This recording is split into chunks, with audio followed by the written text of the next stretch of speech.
starts and ends with a girl, too small and inadequate for that world of ash, tar, and coal where she was born. When her mother died suddenly, the little girl, with only the company of a stuffed friend she would soon forget, found herself all alone on an icy bench, waiting for the carriage that would take her to the austere Bunny Hall. Luckily, even if that place turned out to be very hostile for her, there she met Carole, who like her was small and inadequate, so the little girl began to feel less alone, until, on a day like many others, Carole would leave Bunny Hall for good, so the little girl fell prey to despair again. After all, in a world made of ash, tar, and coal, furiously ticking away like a crazed clock, what can a little girl do all by herself?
Are you speaking to me? Princess? No, I mean... I believe so.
Oh, hello, little bunny. That letter is mine. Could you... The sweet, bespectacled bunny ignored the little girl and took the letter with them.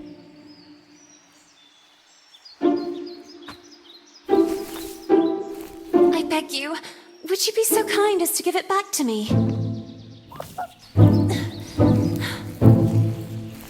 the little girl began to get impatient.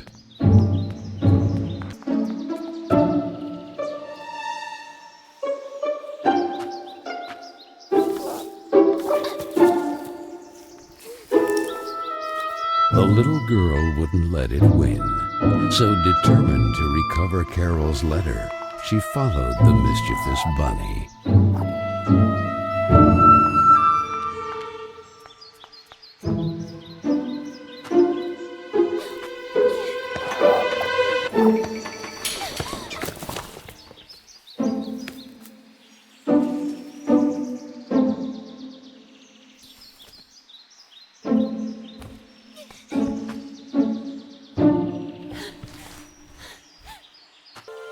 What place is this?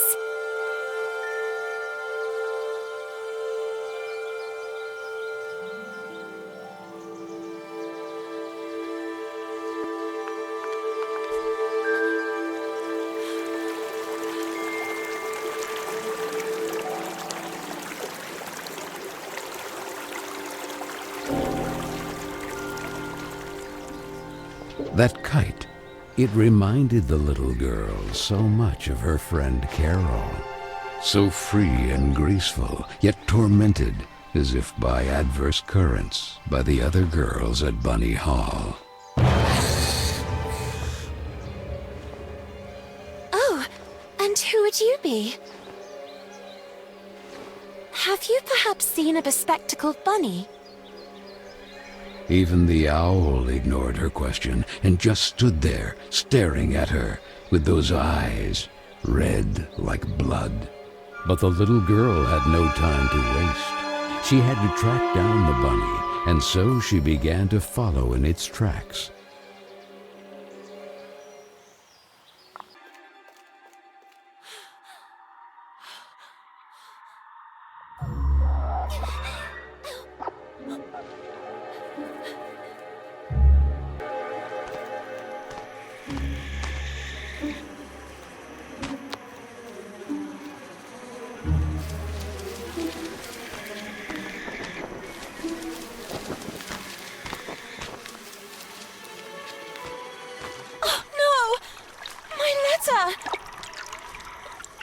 And the girl, filled with a chilling sensation she could not explain, dove into the water.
the little girl fell, and fell once again. And while the man with the tar hat stood grinning, her thoughts drifted to that mysterious figure in the window of Bunny Hall, who silently stood watching her as she was swallowed up in her abyss. And this is how our story begins. A letter, a roar, then a daring plunge, and a little girl, too small and inadequate for that world of ash, tar, and cold of which she was a part. Miss Benton, I am pleased to note that my voice is so soft that it encourages restful sleep in class. Would you be so kind as to share your wisdom on today's topic with your fellow classmates? There was a man made of tar, an owl, and a bunny with glasses. Such impertinence. Home Economics, Ladies' Etiquette, Chapter 9. Be always beautiful, perfumed, and impeccable. All of you young women of today are privileged to witness the deeds of the great men of your era, the grand discoveries, the phenomenon of industrialization, progress. Soon you will be wives and then mothers of great men who will go down in history. And you, Miss Benton, make fun of it. This establishment, too, if events continue to transpire as hoped, will undergo important developments, and you will be the first to benefit from them. Why, ladies? A portion of Bunny Hall was conceded to a corporate collective in order to form a small branch, thereby taking advantage of the area's greatest resource, rabbits. This will not only bring new luster to the estate in this region, but also new jobs. Very good, Miss Vicky Trout. At the very least, Lana has grasped the rabbit matter. In this regard, our dear Frank reminds us that it is strictly forbidden to venture beyond the walls of the park. The disinfestation work will resume tonight after the strong winds of recent weeks. Remember, not to be overwhelmed by the explosions. It's all perfectly normal. The soil is blasted with charges and the rabbits forced out of their burrows. Who did it? Miss Benton! I'm weary of you, miss. Ungrateful, arrogant troublemaker. Why is it so difficult for you to behave like all the others?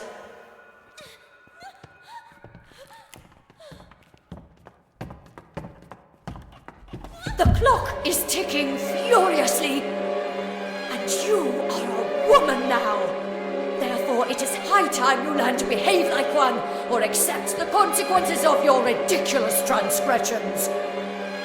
You will help Miss Mildred with the chores.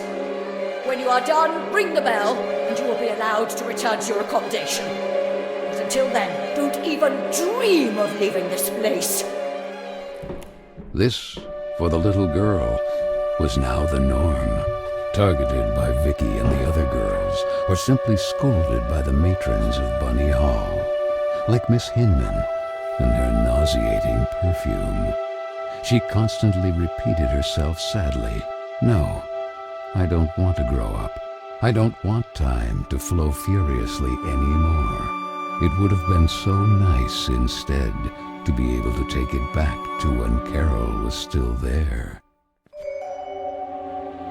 It would be better to shed some light. You! I remember you. But in a dream. Or at least, I think it was a dream.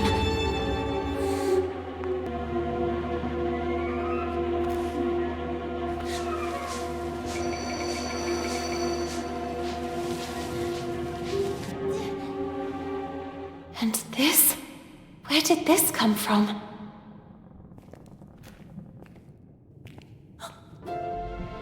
It looks like an old mailbox.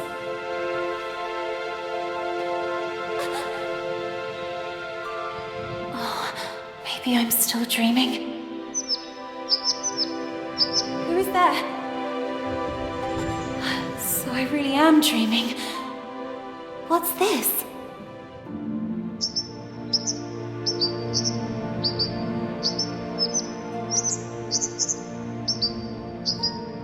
Carola?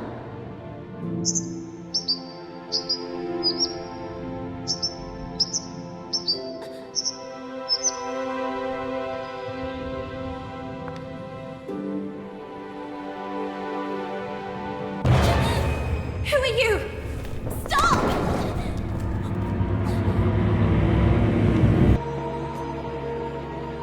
No! Please! Stop!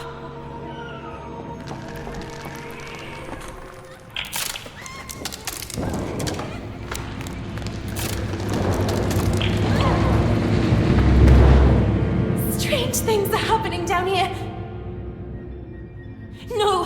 I won't stay here a moment longer!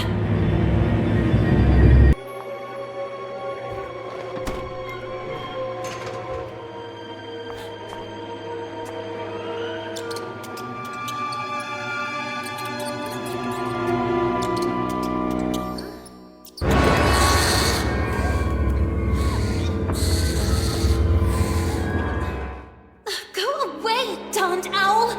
Typical birds of prey. They're greedy for mice and other small rodents. I wonder if I can use that to my advantage.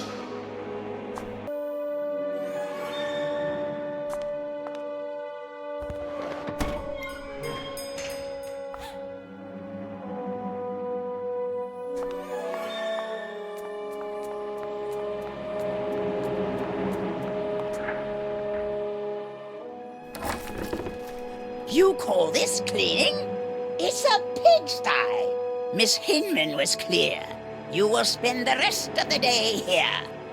And speaking of which, here's your lunch, miss. No! Wait! I did everything I could! It's not right. I won't spend another moment here. I have to find a way out.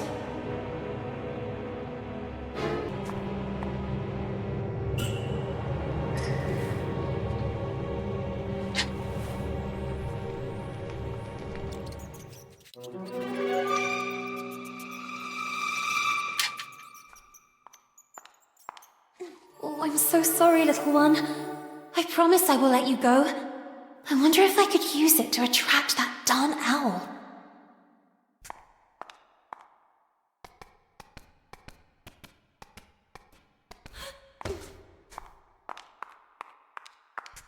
Hey, ugly owl!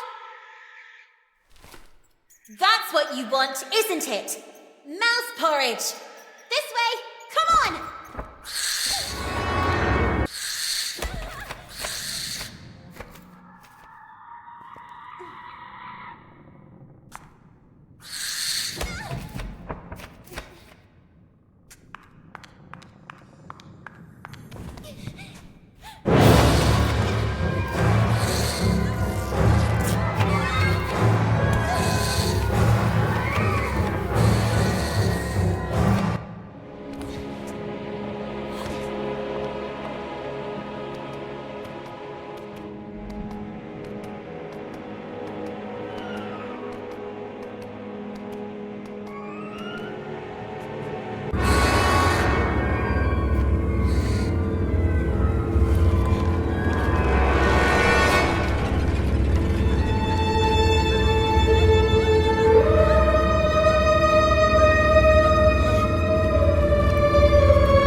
You have been a great help to me. Go. You're free.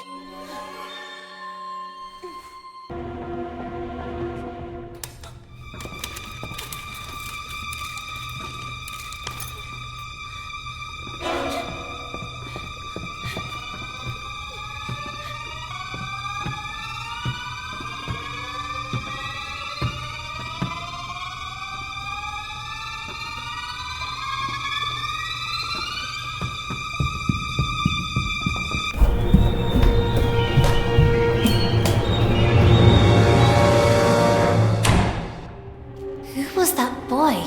And what was he doing?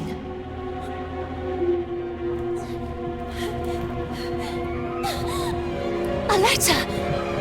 Carole Simmons. It's from Carole. I can read her name. The flames barely touch it. I have to put out the fire before it's too late. The little girl began to wonder if it had been that mysterious boy who threw it into the flames. But why? What was he hiding? And above all, who was he? No! No! Why did you kill it?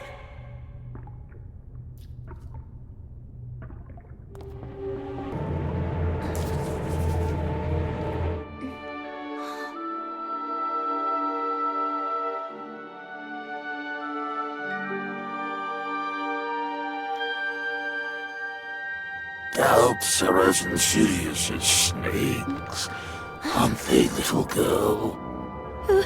Who's there?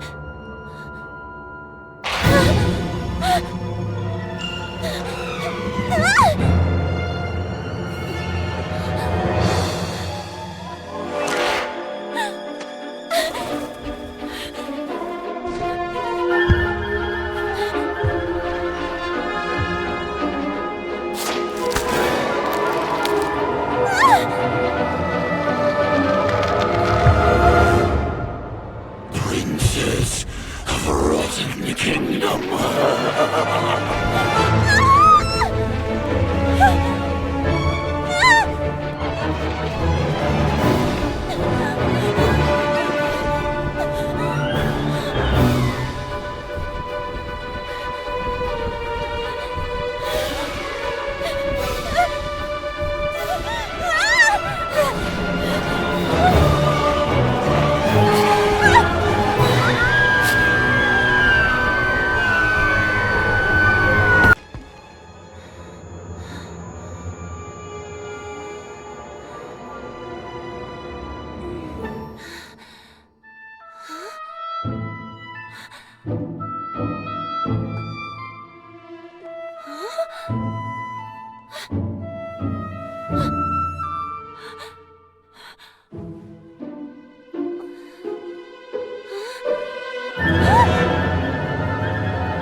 And then the little girl, victim of some dark spell, regained consciousness in the attic of Bunny Hall.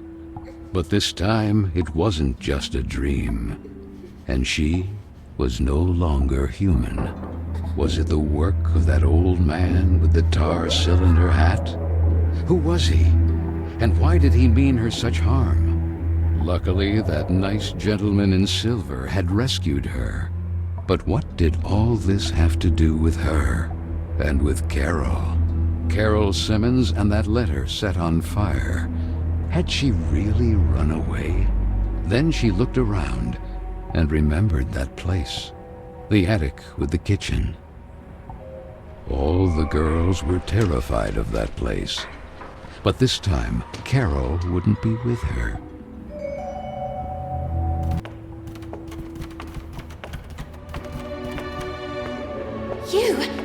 You saved me from that terrifying man earlier. But whatever happened to you? Where has your head gone? Our head, you say? What really worries me is having lost the umbrella. Head and umbrella not accounted for. How can I help you? For some reason I woke up like this. We remember you differently, actually. Did you get a perm? But who are you? Mr. Basie, guarding the kingdom of Carole. I am... Lana Benton, we know. The Princess of Carole. Prince Corolla? What's going on here? Without the head, there's little else we can do or tell you. Have you ever seen a headless body having a long conversation? To tell you the truth, I have never seen a headless body capable of carrying on any type of conversation. I'm powerless. Find the head. Something must certainly have happened to him. Oh, and don't forget the umbrella. By the way, I believe this is yours.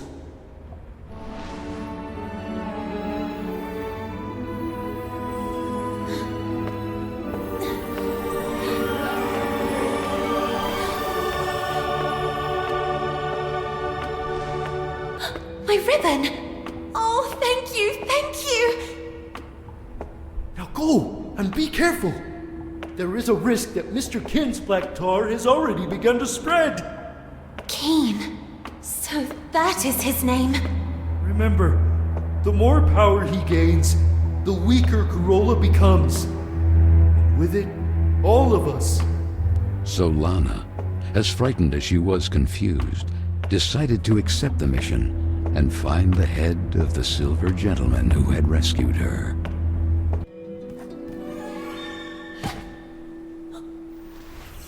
There he is! The head! Who did this? I'll get you out of here! Don, it's locked! Miss Fisherin! Whatever happened to her? Could it be the black tar Mr. Basie was referring to?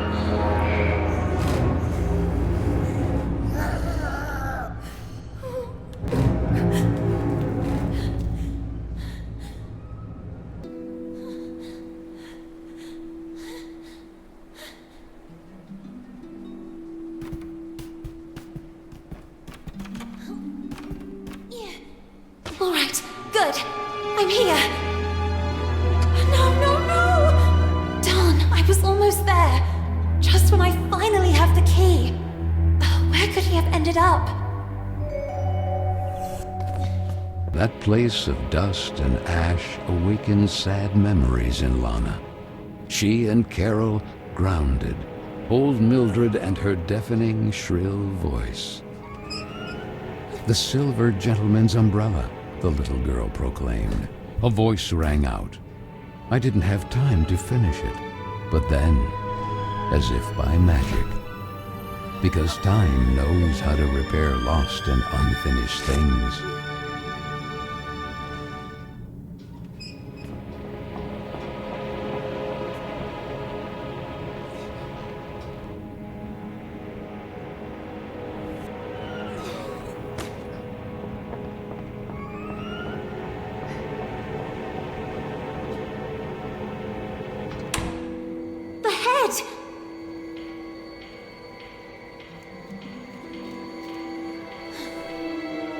Finally!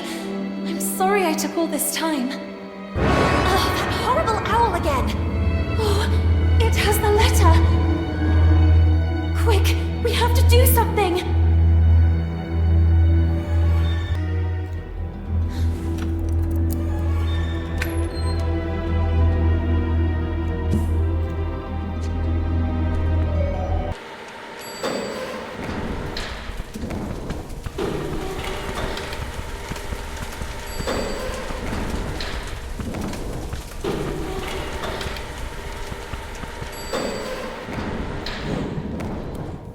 Yes!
Was it perhaps a dream?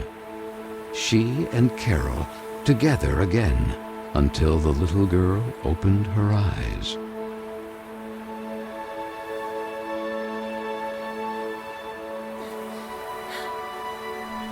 What is this place? She wondered. It was certainly Carola. Even if the sails aren't hoisted, it doesn't mean the wind isn't already blowing. These words rang in her head.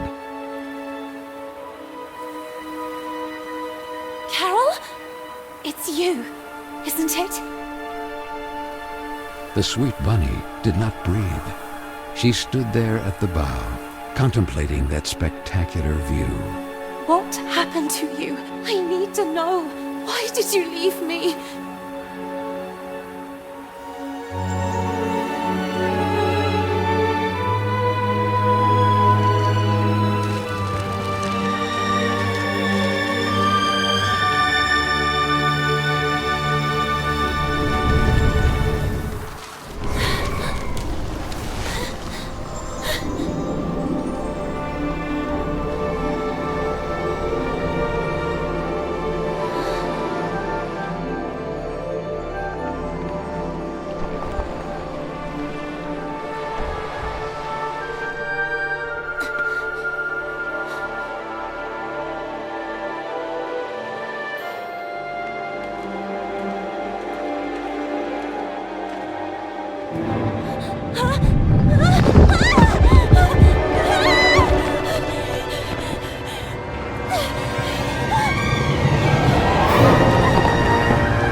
To break your neck, Lana? And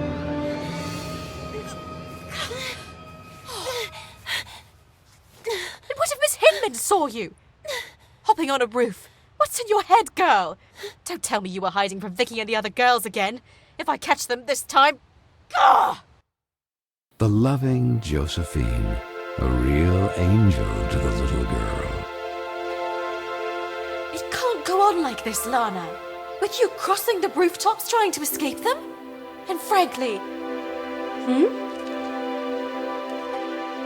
Huh? Carol, where did this letter come from? You need to show it to Miss Hinman right now. Sweet French, I decided to leave this place once and for all. Tonight, precisely 5 before midnight. That will be my cue for... The rest is practically unreadable. With love, Carol S. Well, that would only confirm the other girls' suspicions about Miss Carol's potential elopement. But don't you understand, Miss Hinman? If that was the case, what would be the point of burning this letter? It's already been several weeks since Carol left. And then, that mysterious boy. Oh, Frank, right on time. Do you have any news about this mysterious boy? Seen anyone shady hanging around Bunny Hall? The man shook his head. That was Frank, the handyman. The girls were terrified of him. That sinister squeak of his prosthetic leg was the reason they used to call him the Rust Man. He was there, fiddling with a poker right where I found the letter. Then he put something in his pocket, but I didn't see exactly what. I had to hide. You are shocked, little girl.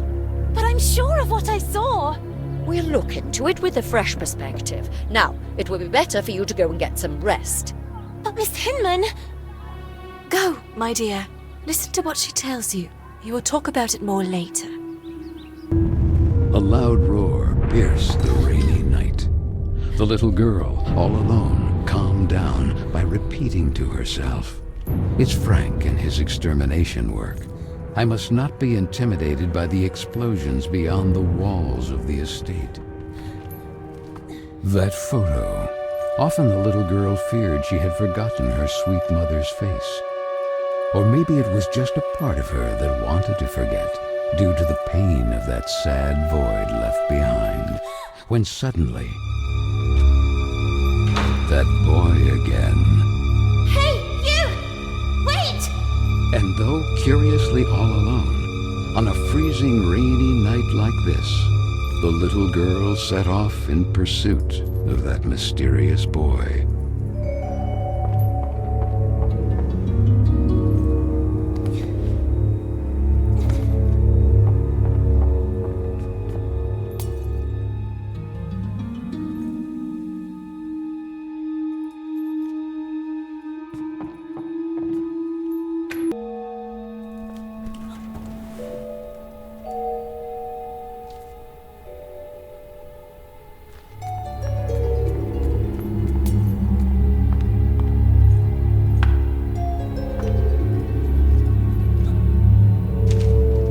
Sweet French, so the letter said.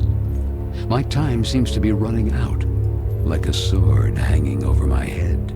And however much I may resist, nothing is going to change. Nor do I receive any support, not even from those I thought I knew. All I have left is you, Marcel, my sweet French, and the idea of London together. Carole S. Marcel? So that's your name. The girls!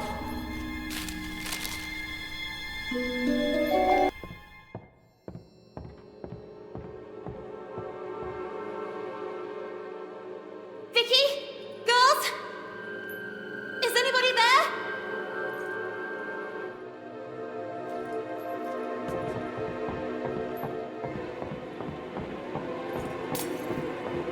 No, please! You have to help me! Vicky! What's going on? Where are the others? Gone! Someone, something, has swallowed them! Please, do not leave me! What the heck are you talking about? From the bridge! The tar, Lana! It's spreading! The tar? Don't you understand?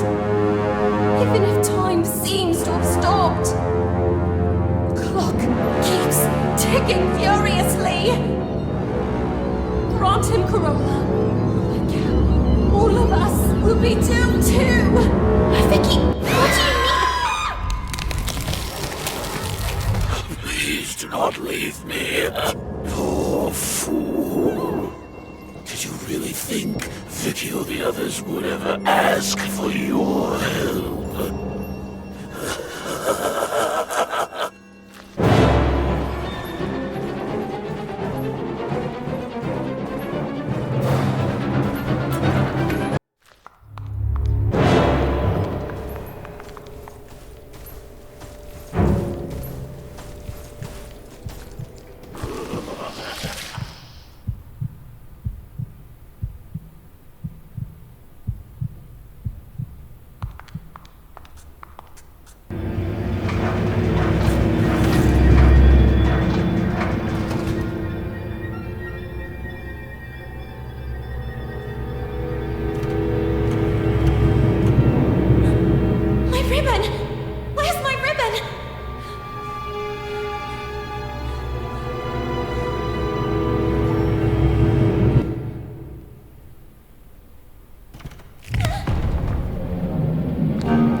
everyone?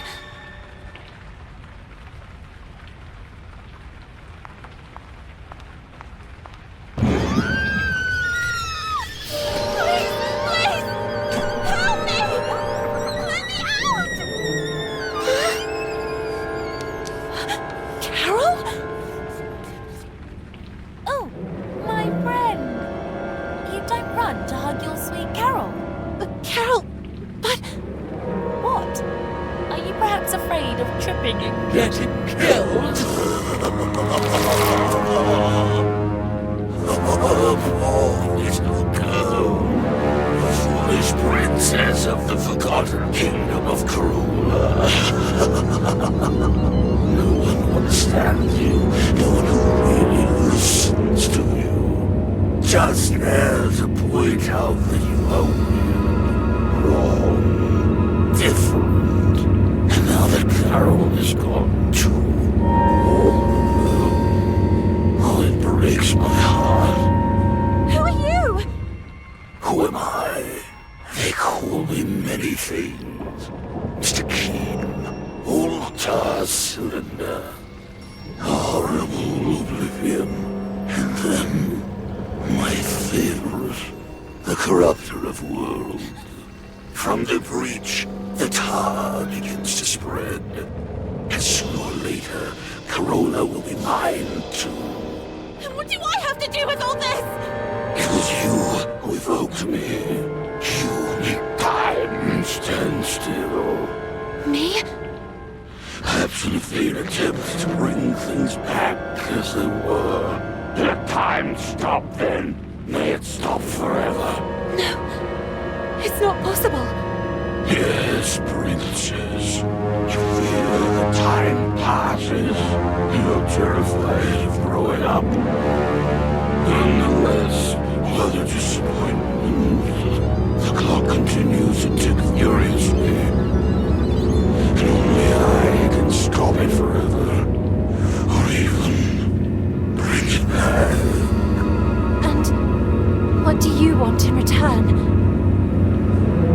Grant me Carole legitimately, and I will give you the gift you desire most of all. But the sooner you remember, the sooner you'll be able to make a decision. And who knows if it might not be your investigations. Carole, the French, the letters, the solutions of this riddle. What will make you remember? Good morning. You don't plan to stay in bed all day, do you? It seems that Miss Hinman has an important announcement to make. Oh, I must have dozed off again. I can't remember. Maybe I was dreaming. Quick! Miss Hinman will kill me! Oh, and thank you. Thank you so much. Oh, be careful! And where did you jump out from? Oh, I'm mortified. I pray you can forgive me. On the contrary, I hope you will do this more often. What are two sad eyes doing on such a beautiful face? Oh, you mean it? Dawn, I have to go. Sorry for the delay, Miss Hinman. It's about time. Well, now that Miss Benton has also honored us with her presence, it is my duty to introduce you to the newest guest of Bunny Hall, Miss Dudley. Please. Good morning, everyone. My name is Amanda. I come from a place not too far from here. Yes, from the pigsty. Oink oink! Oink oink. Knock up, Miss Dudley. You can go to your seat. Manifesto for Women's Emancipation? No, please! That's mine! I beg you!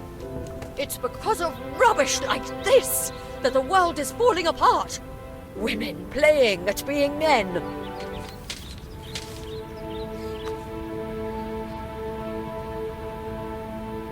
This, for the little girl, was a common occurrence.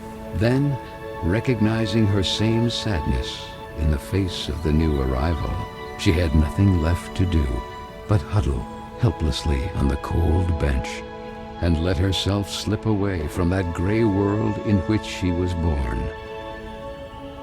Even if the sails aren't hoisted, that doesn't mean the wind isn't already blowing.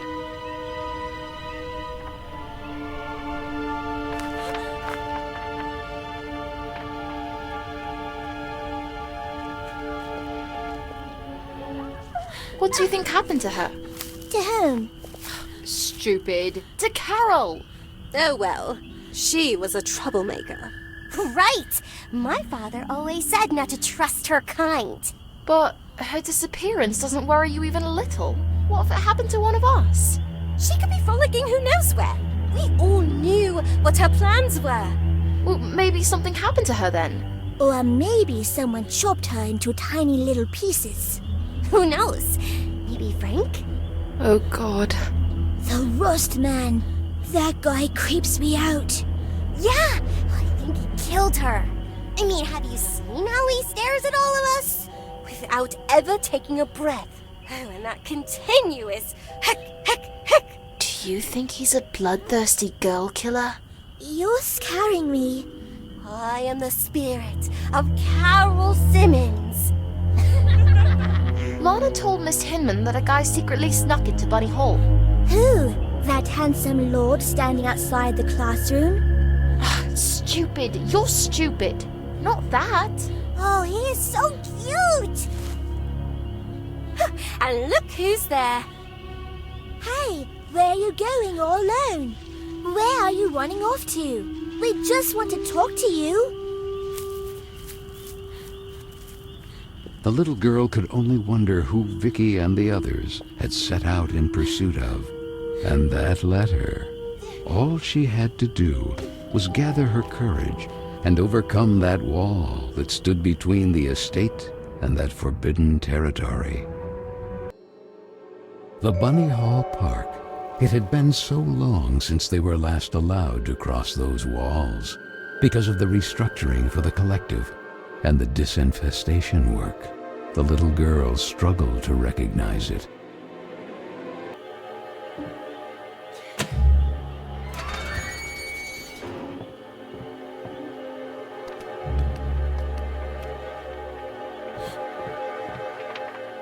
Oh, Dawn! Not again! Oh, no! I have to find a way to go down there.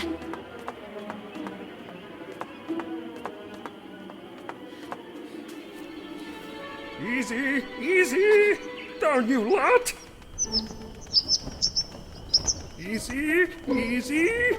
You're creasing my suit! Oh, my head is spinning. Could it be dizziness? I believe this is yours. Woo-hoo-hoo! All in one piece once more. You can say it loudly! I feel so hasta la vista, baby. Yet always ready for some fine English tea. At your service, princess.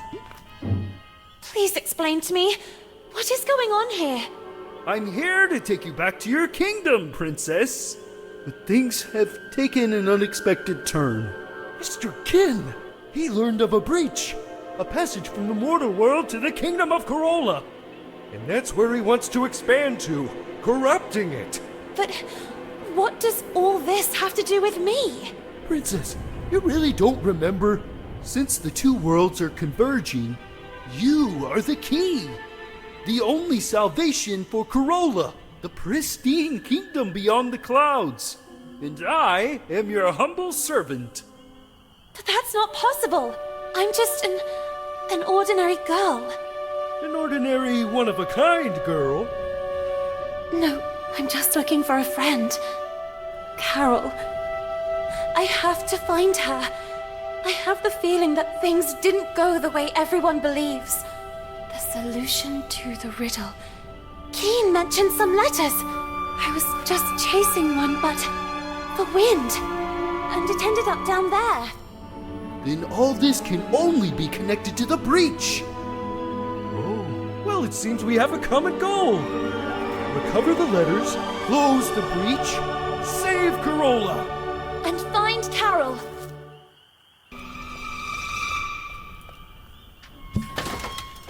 I need you to stand guard here, in front of the door. Should something happen to me, I've seen Carole reduced to a rabbit, and the same thing has already happened to me. But... I'll hurry. I'll retrieve the letter. I'll reach you in the radio frequency of the cableway and we'll get out of here.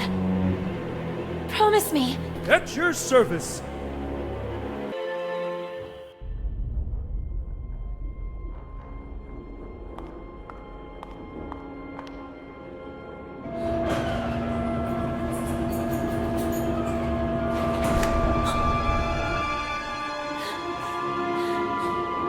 Hey!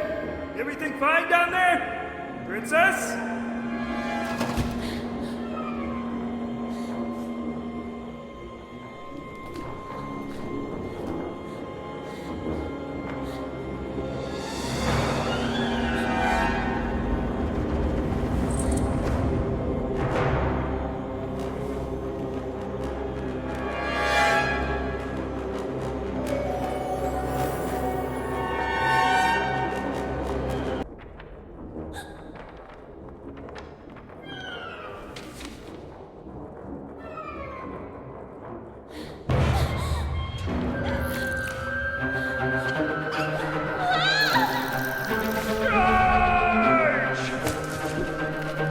I recovered the letter, but...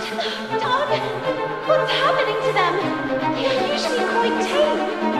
Never underestimate the power of a colony. This is their territory. They've already been forced out of their lairs. The kid is taking advantage of that to turn them against us. How to get out of this?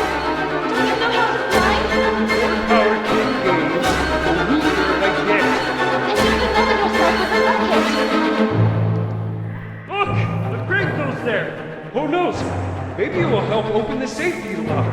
You take care of finding the crate while I deal with them.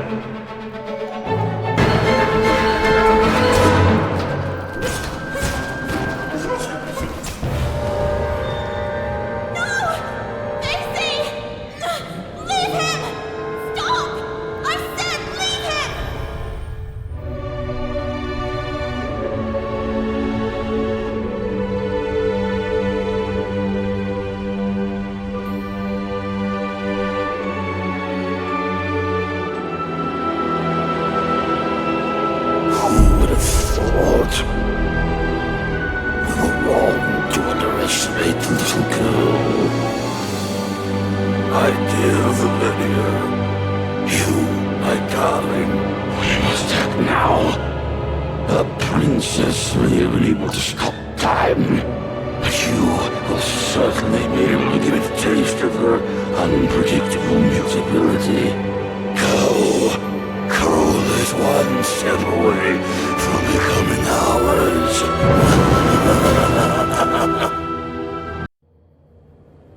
What happened? What are we doing here?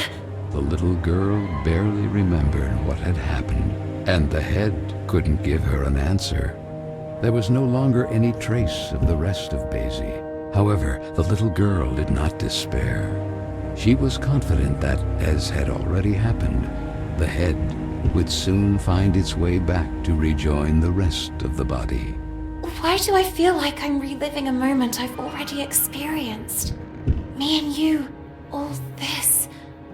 Then she looked out at the horizon, beyond the window of the cableway. What had once been the flowery park of Bunny Hall was now a pile of tar, ash, and coal. Poor little animals, forced out of their own lairs by the sound of drills and explosives. Carole, where are you, Carole? Then she remembered the letter. It was a page from Moby Dick, My Sweet Carole. Learning how closely you hold Melville's work to your heart, I offer you this page from Moby Dick. Do you ever wonder if you are the menacing whale that freely sails the waters in search of new destinations, terror of the seven seas, yet man's designated prey? Or the unstoppable Captain Ahab, in the eternal search for that whale, moved to revenge for the leg torn off of him. Your dear French, Marcel. Marcel, you again. The little girl remained there, absorbed in her thoughts. Moby Dick. How many times had she and Carol read it, and even quoted it? Or like that night in the library. Don, Lana, we need to be quiet. I'm trying. Come on, we're almost there. If they find us, we're doomed. Now, where did I put it? Oh, there you are.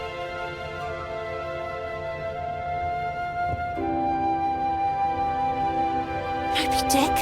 Again? Aren't you tired of reading that yet?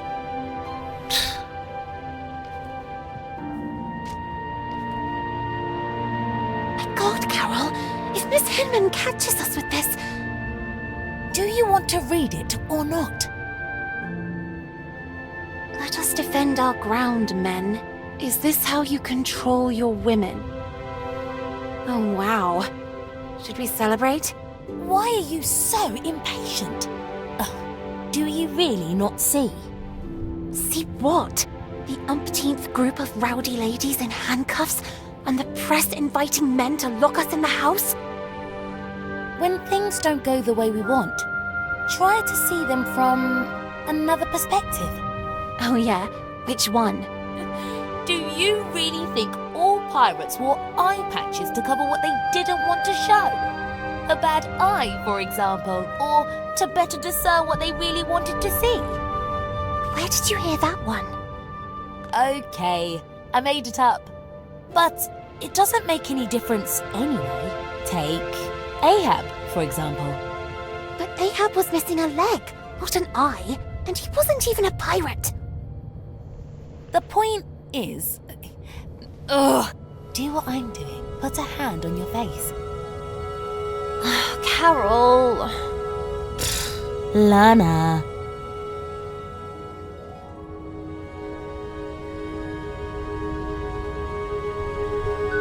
Now look.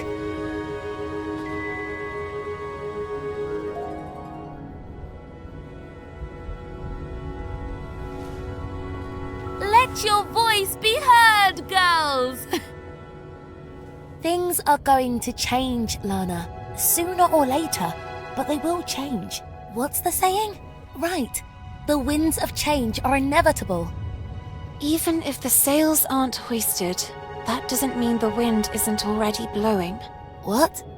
No, nothing. Who knows where I heard it? Free, Lana. Free to be able to choose who to become, where to go, who to love. And maybe one day, women will also get into politics. Can you imagine a female prime minister? Or a black one? Can you imagine it, Lana? How I wish I could be there, among them, to fight. What future awaits us here? The factory, or worse, forced to marry someone we don't even know. Unable to choose freely. Caged. Do you want to leave? Carol? No. Of course not. You and I will never be apart.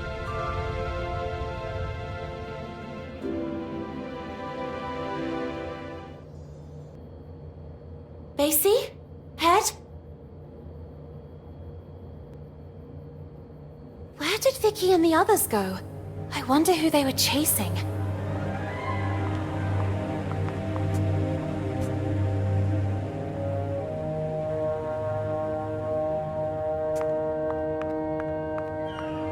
Stop! Where are you running off?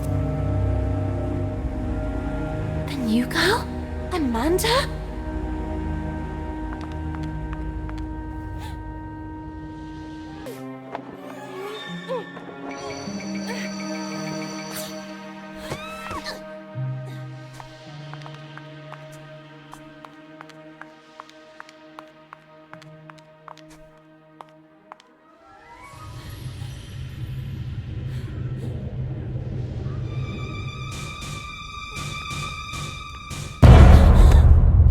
doing locked in there? It was the girls, wasn't it? Emmeline Pankhurst, suffragette movement activist. It's my stuff! Oh, look at that! What a couple! The rabbit and the pig.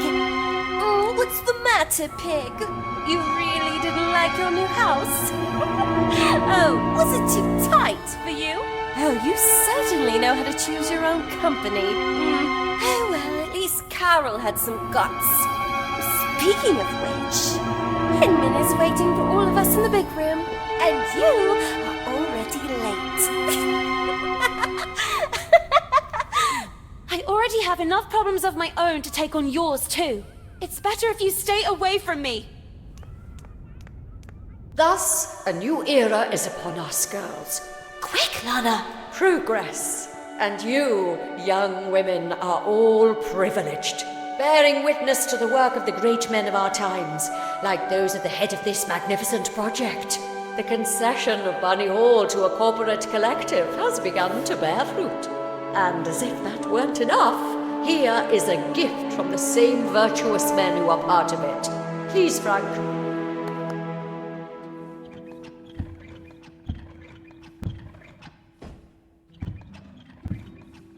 And what is it that young ladies today want more than anything else? If not to please a wealthy suitor by demonstrating the best, most graceful dance moves. And so it is with great honor that I invite you to welcome today's special guest, one of the main benefactors of Bunny Hall, Lord DeWitt. DeWitt. That was the name of the charming gentleman into whose arms the little girl had stumbled. At his nod, the girl blushed. Honoured by your welcome. Time marches on, really, and today you are all becoming young women. It is in this regard that I have an exciting information to convey. Young scions of high society have learned of the splendid girls of marriageable age who reside at Bunny Hall. And this evening here, in this place, there will be a ball attended by nobles and royalty from all over the region.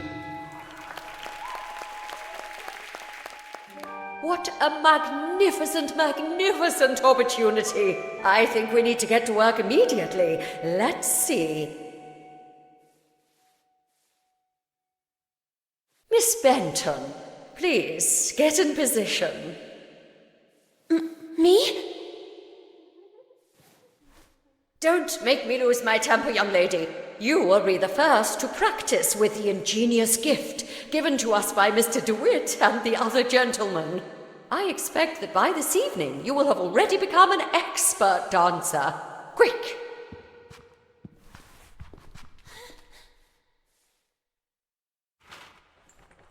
Miss Benton, pay attention. The dance is divided into 2 phases. During the first phase, your goal will be to replicate your partner's moves in time. This is a token. Each token reveals a dance move and the corresponding button to perform it. There are 4 moves in all. This is the action area defined by 2 markers. These limit the maximum execution time for each move. When a token lands inside, the move and corresponding button will be revealed. If the move is correctly executed at the exact moment token lands in the center of the action area, you will get the maximum guaranteed score. Perfect timing is important, miss. Performing a move correctly but too early or late will award fewer points. Mind yourself, performing a different action from the one suggested by the token, or performing the correct one significantly late, will give you a penalty in the final score. Perform all the actions correctly in a timely fashion to get a high score, and therefore be able to move on to the second phase. Let's see what you can do, Miss Benton. Take your places. Let the dance begin.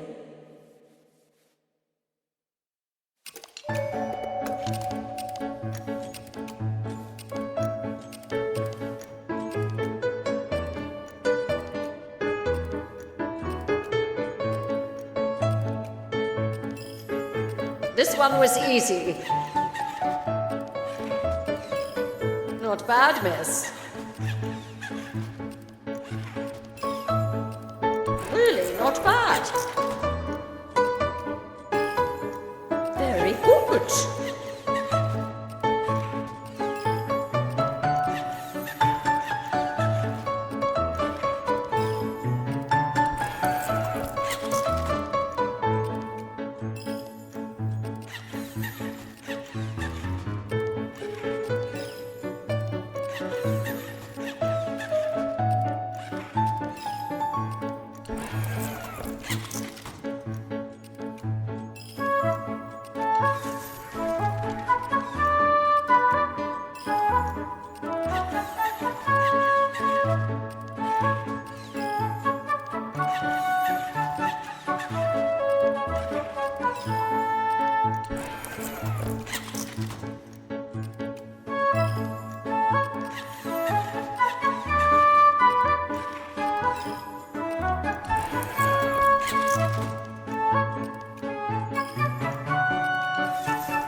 Well, it is customary that once the ice has been broken, you move on to a second phase in the dance.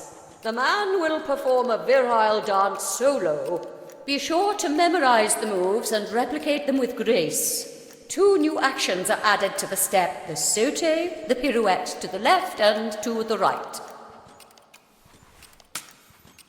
The reveille. And the twirl. Take your places. Go.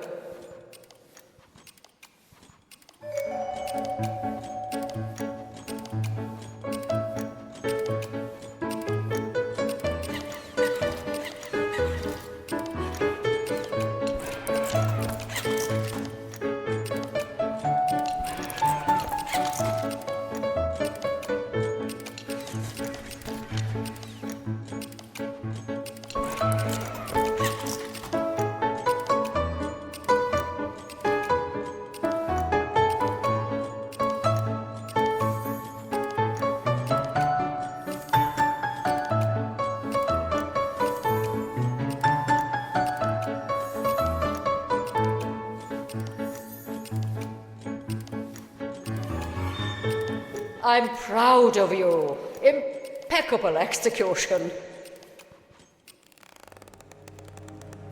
You...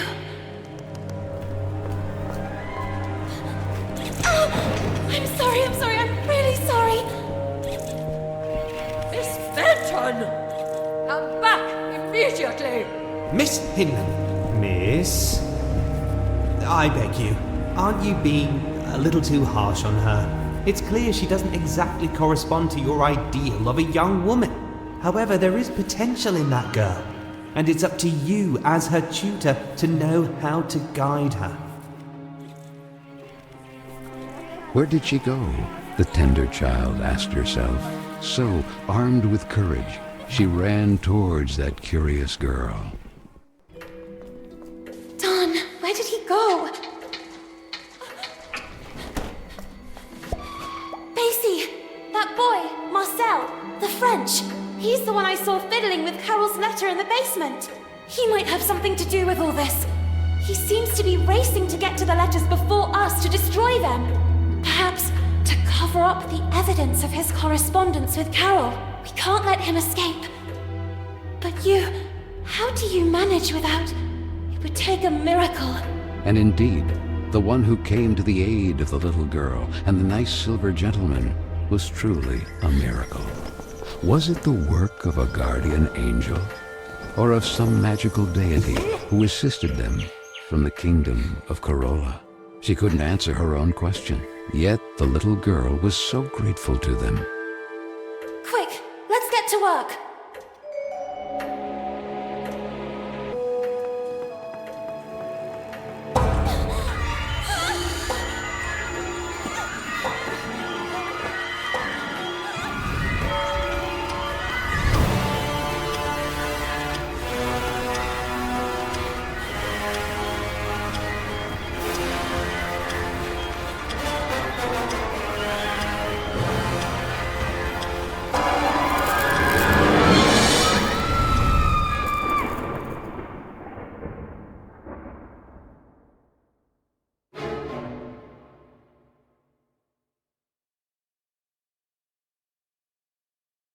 What is this place? How did I end up here?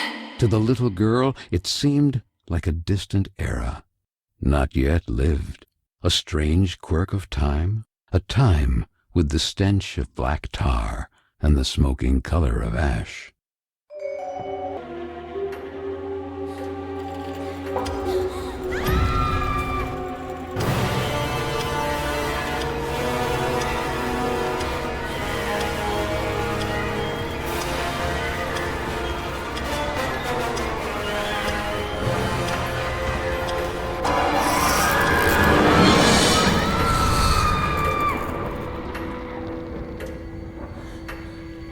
I've done it?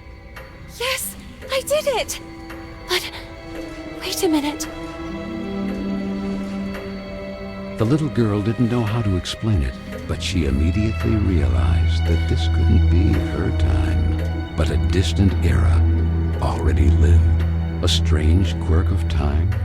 The place had yellowed breath like inked paper and the dark color of virgin leather.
Fisheran's test.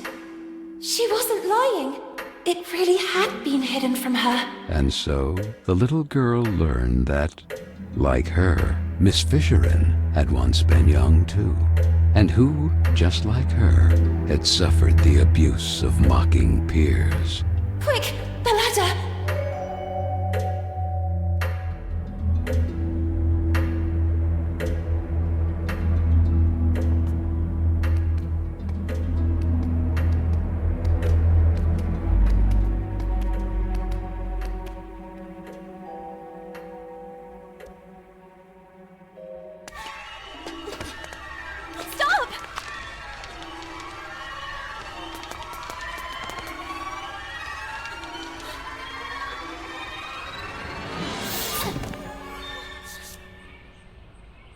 You? What are you doing here? Little girl, you really like playing with time, don't you? All I see is two useless, weak rodents with their tails between their legs. No, please! Rabbits, you are just rabbits. This is not your place.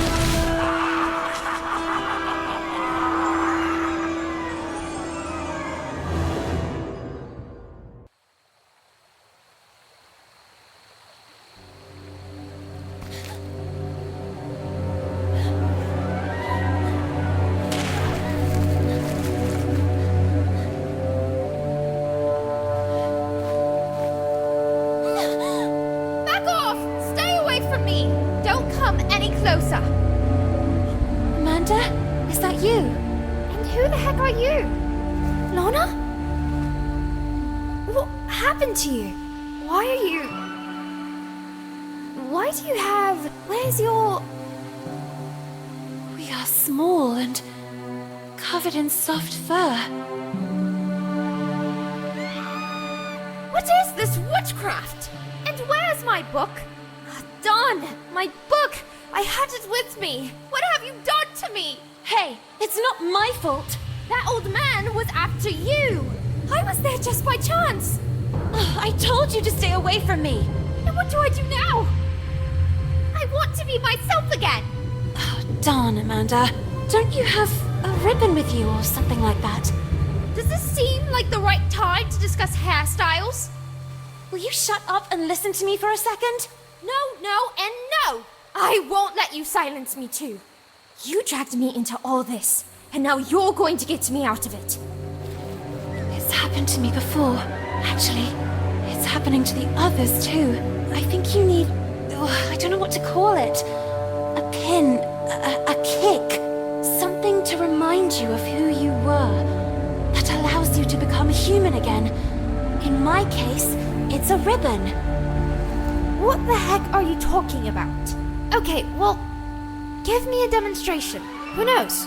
It might give me an idea. I can't. Mine just got destroyed.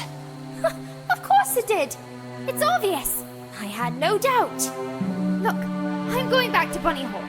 You decide for yourself. I'll talk to Miss Hinman about it. Or maybe I'll stay here. Nice and behaved. Do you really think Hinman would believe you? As busy as she is with tonight's dance more than ever. Then maybe it's better this way. I don't want to go back to Bunny Hall.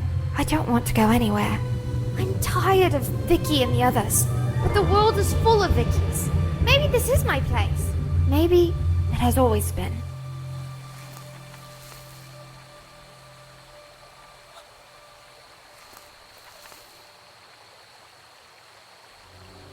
This. Where did you find it? I grabbed her by the hair. I realized it was important. I remember that day. Miss Hinman organized a reading workshop. Guests from outside even came. Carole chose a passage from Moby Dick. But don't you understand? It all started when Carole disappeared. And now, who would this Carole be? It was at that precise moment that the breach must have opened. I knew the letters or this photo would give us the answers. It's as if Carole wanted to send us a signal. I'm starting to not follow you. He is the answer. The tear in the photo? The breach? He is responsible. Marcel! If we find him, we'll find Carole. And all this could finally end. Even if the sails aren't hoisted, that doesn't mean the wind isn't already blowing. We have to go back to Bunny Hall. But how? Ahoy! Real pirates never give up.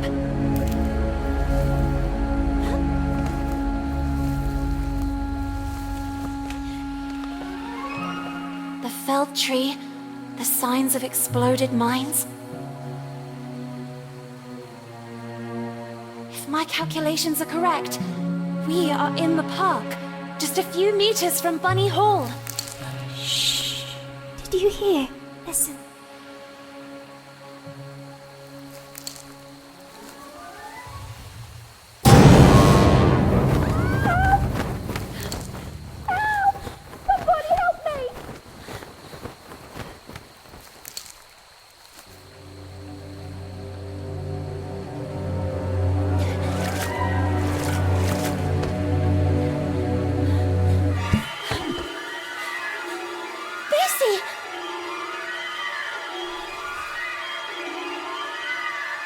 Where did you end up?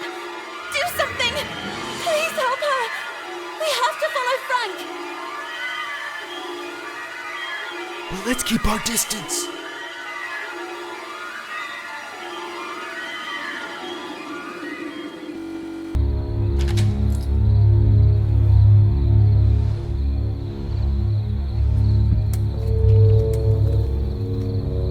He's heading to his shack.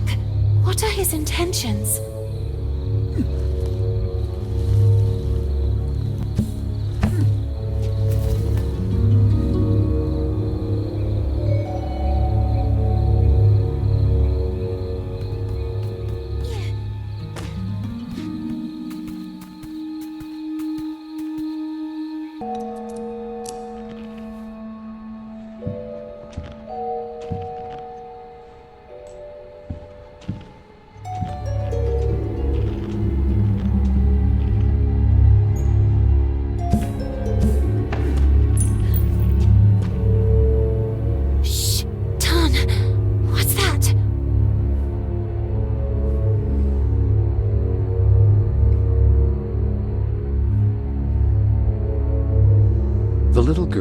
intrigued, began to observe the object more closely. It looks like the bottom of a glass. Quick, let's get moving. Let's find Amanda and leave this place.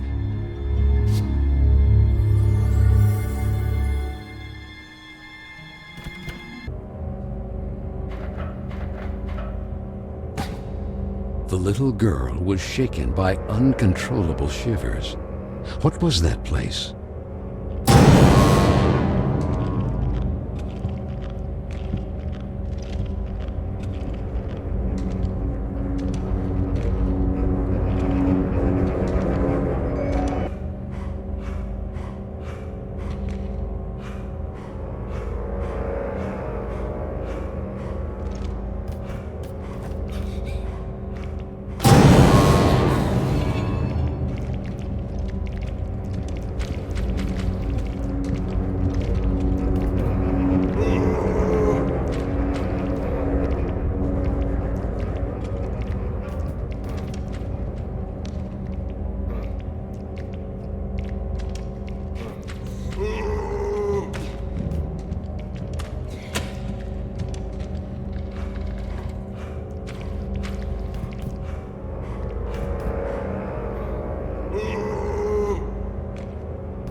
I'll get you out of here.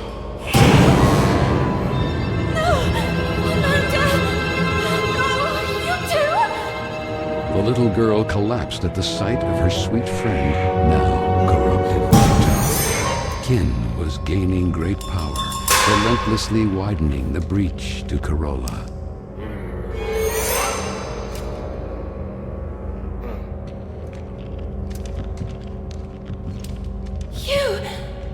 I beg you, do something! Help her! None. Not all of us are equally strong.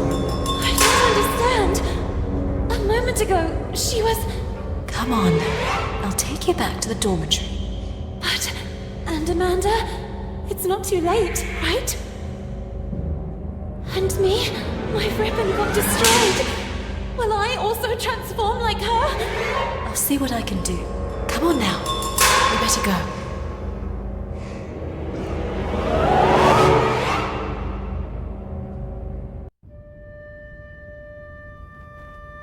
Everything is back to normal. What's up? Hang in there. Carole has disappeared. Perhaps kidnapped by that... Marcel. If she's even still alive. And now Amanda. Soon Carola will be doomed. And it's all my fault. Listen, we all carry out actions that have repercussions, it's true. But we cannot eternally cling to the past, trying in vain to change it. However, you can always make amends for the future. And that will be the day you really know who you are. And it won't be a place or a person you loved that will remind you. Not a ribbon, not even a photo you jealously guard. Your own actions will define you, and you will be able to accept that time passes, that things change, and know how to let go. Know how to let go. Had she ever really been able to do that?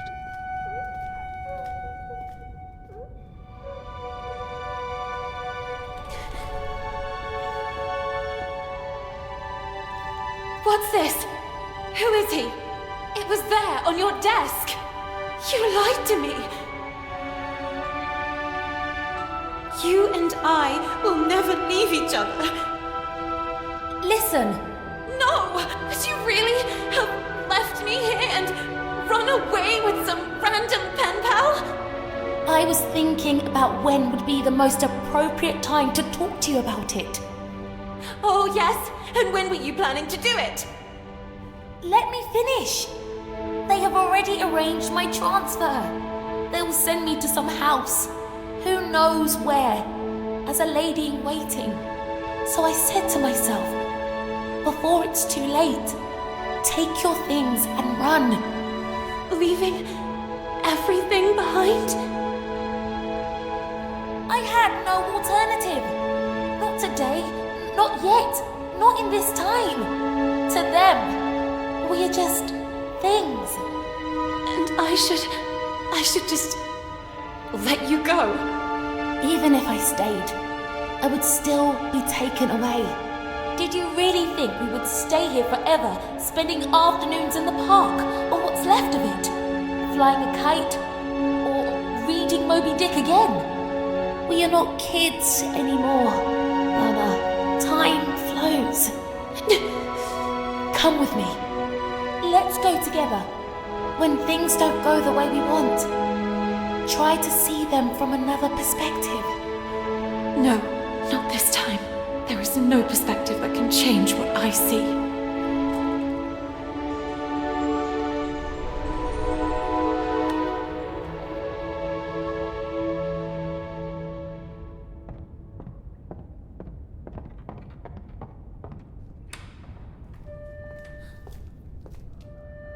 Miss Benton, this is for tonight's ball. The ball! I almost forgot about it! I was sure that you wouldn't go. However, someone insisted that you be there too. We never got along, and I'm very sorry about that. I hope, however, that this time you will prove me wrong by accepting the invitation and demonstrating that you are a real woman.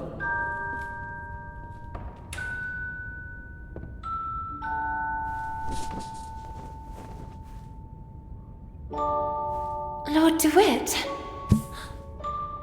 You don't really want to go there, do you? Maybe Hinman is right. It's time I acted like a real lady. Oh, yes. And maybe you too will start bathing in perfume like that one. Real. You are real when you are the faithful reflection of your own desires. And this is not what you really want. Since when do I have the right to fulfill my true desires? To decide for myself? What about everything else? Amanda? Carol? It's good that I'm learning to let go. And Carola?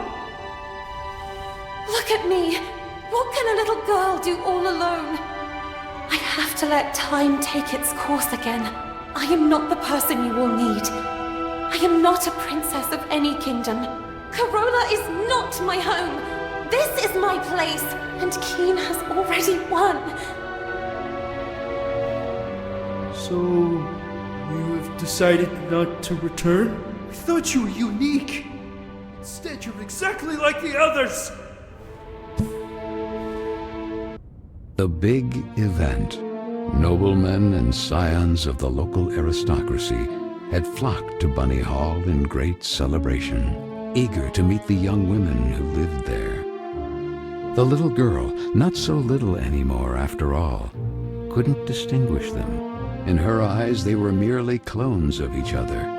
She couldn't explain it, but she understood that perhaps until that day she had been blind. And while her peers were engaged in pleasantries with wealthy suitors, the little girl decided to track down Lord DeWitt.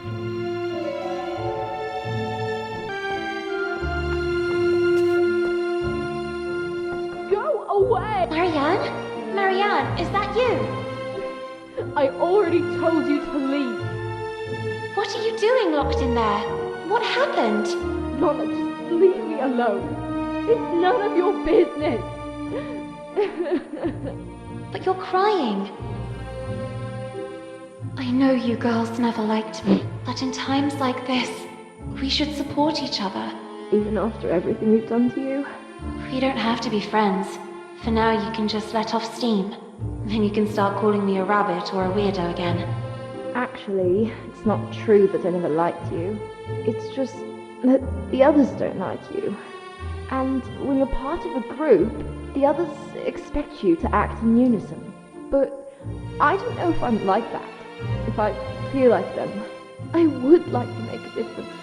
Yet I fear being marginalized. Like tonight. That slimy scoundrel. I hope he's still out there rotting. What happened?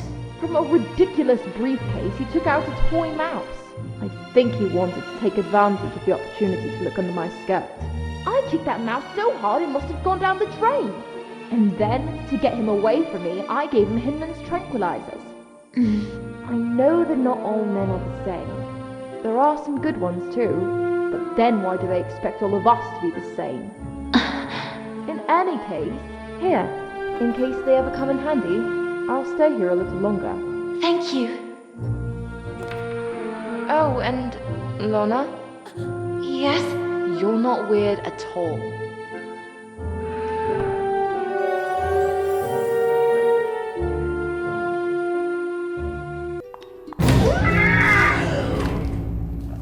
Miss Fisherin, please excuse me. You must forgive me. I must have gotten lost and... My science test assignment. The little girl seemed to really hear for the first time the voice of the gruff Miss Fisherin. I worked on it all night at the library. The next day, the others hid it from me out of spite. Professor Sullivan didn't believe me. And all these years, I really believed that I wouldn't be capable of succeeding. Maybe it was for the best. Maybe I wouldn't have been up to it. I could never accept yet another failure. Indeed you were up to it, and more. Your test was correct. For all these years, I chose to identify with what others saw of me. I preferred to believe myself inadequate, rather than accept the risk of another failure. Don't make the same mistake as I, Lana. Don't be what others expect of you, or how others describe you. You are authentic when you are the faithful reflection of your own desires. And so it was, in fact, that for the first time the little girl saw Miss Fisherin as she really was, like Nora Fisherin, and no longer like the furious creature that lived in the gloomy attic of Bunny Hall. Thanks, Lana. Thank you very much. What she had seen made her think, and the little girl's thoughts drifted to the sweet Amanda. And perhaps, just like for Miss Fisherin, the last word had not yet been written.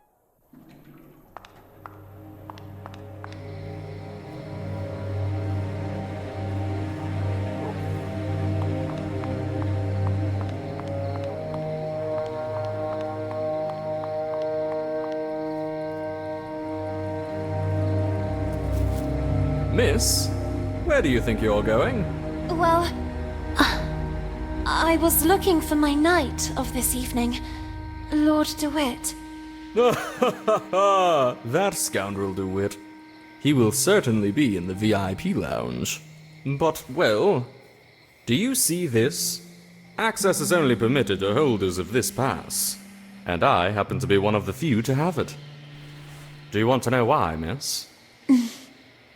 I'm surprised you didn't get there on your own. Are you perhaps a little dumb? I'm a great seducer, among the most renowned in the country. I even bewitched Queen Victoria with my virile movements and dance. Oh, yes, I see. What? Don't you believe me? Perhaps you wish a demonstration. Let's see if you can keep up. Get in position, miss.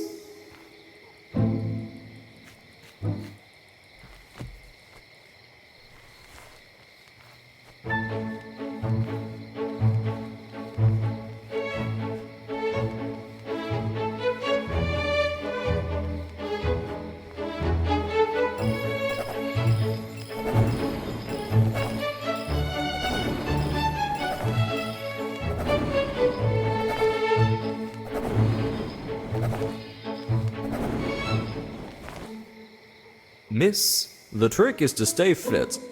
I don't drink that concoction of punch that others ingest. I always dilute everything with juice filled with vitamin C. And a nice slice of lemon. Now, go get me something to drink. Unless you want me to humiliate you for the umpteenth time. Oh, darn. That VIP lounge pass. There must be a way to get hold of it.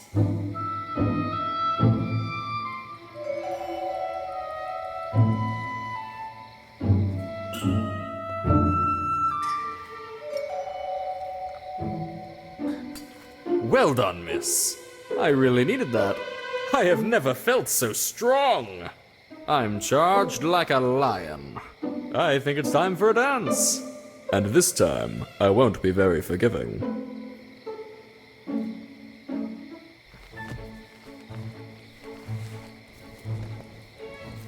Charged. Like...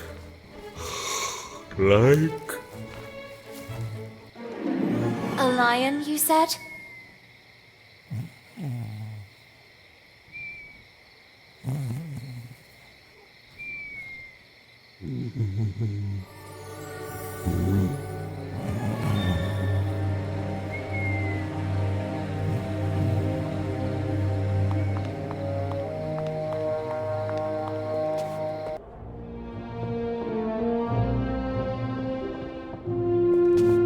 Miss.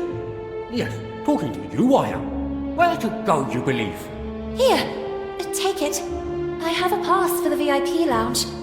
I hope you'll be kind enough to let me pass. I would be very honoured to pass you to him. But I mean, you may pass.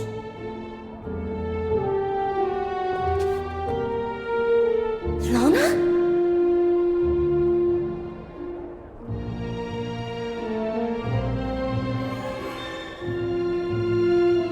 Miss Benton. You look even more radiant in this dress. I hope you like it. Would you favour me with a dance? I really admire your rebellious nature. Thank you. Nevertheless, on your beautiful face I still see sad eyes. Are you not happy?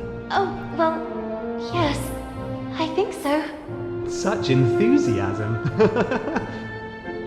What troubles you? Tell me. I do not know. I'm worried about a friend. I understand.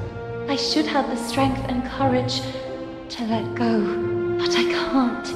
I also don't know if I'm doing the right thing. You mean standing here by my side? No, it's not that. You are a good man.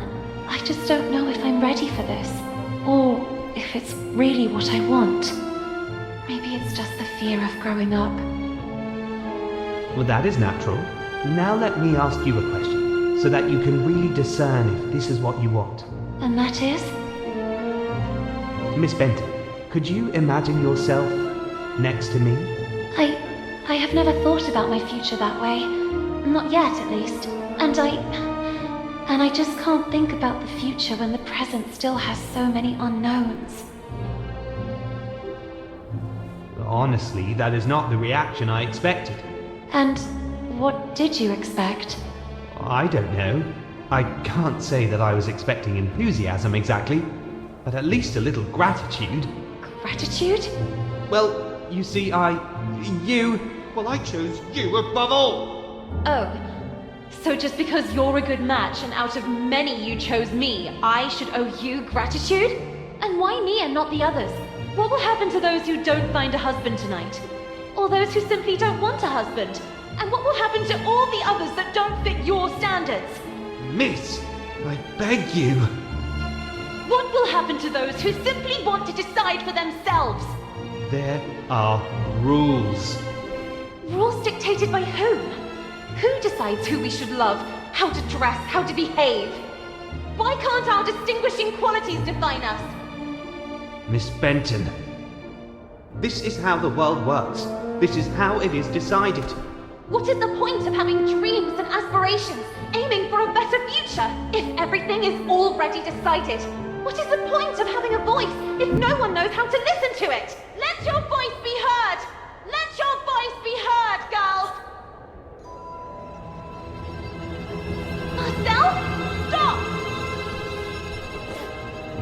making fun of me. I thought you liked my rebellious nature. But now I understand why. You hoped you could tame me like you do a filly. Twitty, my heart. Who is this slob you're with here? How could you replace me like this? Who are you? You scoundrel! My husband suspects us, and you go flirting flower to flower. Little duck from my pond, how could you betray me? My good man, there must be a misunderstanding. I don't know your lady. Basie, you're back. My dear gentleman, I demand a duel. Buttercup, I'm so sorry, but Twitty and I are one now, and no one will ever be able to separate us. I love him! Duel, duel. Thank you, Basie. Thank you with all my heart.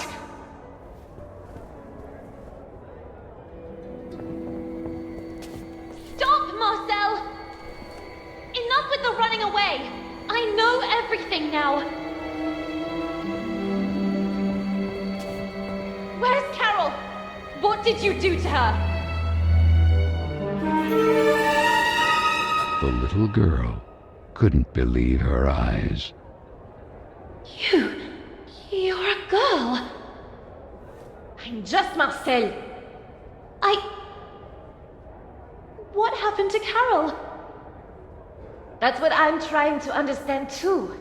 But the other day, what were you doing near the theater in the basement of Bunny Hall? I saw you.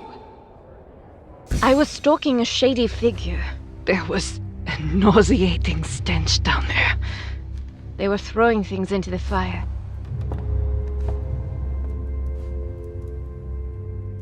And in the midst of what looked like waste paper, I immediately recognized some of my letters. And Carole's handwriting. I was trying to get them out when suddenly I heard you coming.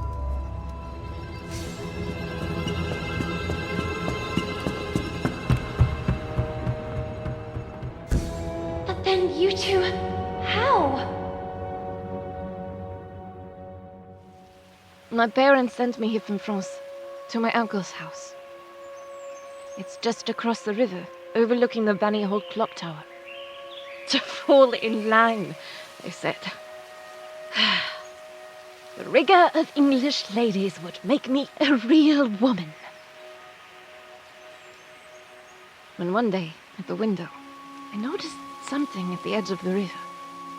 It was a bottle, and inside that bottle was a letter. Were I the wind, I'd blow no more on such a wicked, miserable world. And yet, I say again and swear it now, that there's something all glorious and gracious in the wind. It was Moby Dick. I recognized it immediately.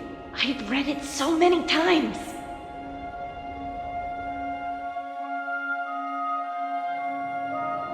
So I decided I would find out who would threat to us. And so it happened one day, on the occasion of an open-door event. A reading group meeting was being held at Bunny Hall. And then, she appeared. Were I the wind, I'd blow no more on such a wicked, miserable world. And yet, I say again, and swear it now, that there's something all glorious and gracious in the wind. It was her. It was Carole.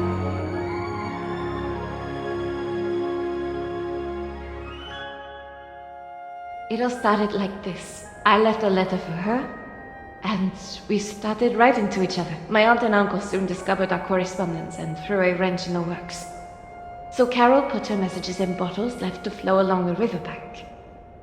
I slipped mine to her among the newspapers sorted at Bunny Hall. And then what happened? We planned to run away together and join the suffragettes. I was waiting for a message from her unusual bottle, in which she would establish the time, the method, and the signal. But that message never arrived. That letter! I saw it! It was in the flames. Someone must have found it and made it disappear, trying to cover up everything else. But who? What do you think really happened to her? Nothing good, I fear. Especially after finding these in the heater. Carole's glasses. Then you took these out. One moment. Now I remember. It's not the bottom of a glass, but the missing lens. Vicky and the others were right then. Frank. Duel. Duel.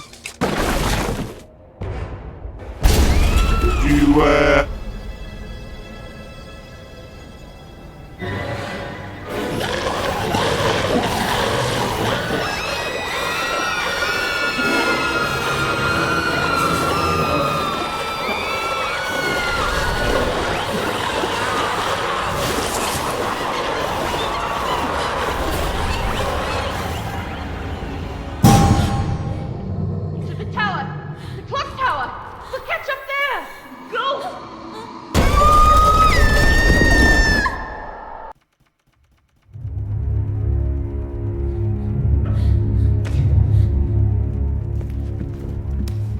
Frank!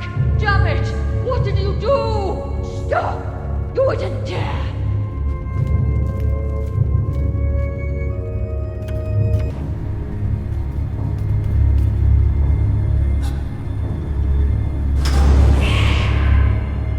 Amanda! I beg you, please, be yourself. Nothing. Though she's even weirder than usual. Vicky, girls, you're here too. So it seems. I have to get you out of here. Go away. At least get yourselves to safety. For goodness sake, Lana! At least for once, listen! Get out! That's just the beauty of it! Knowing how to let go. But this is not the time to do it! Oh, Tom, this is great! By the way, this is Amanda's. Ada Lovelace Byron, Emily Bronte, Jane Austen, Emily Dickinson, Florence Nightingale, Maria Montessori, Harriet Martineau, Hypatia, Harriet Tubman, Marie Curie, Virginia Woolf, Emily Pankhurst. Amanda, you're back! I am sorry. I'm sorry I gave in. Now go! Find Carol! Stop all this! We'll be fine. She's right! Get out! But... Lana, I won't forget. Now go!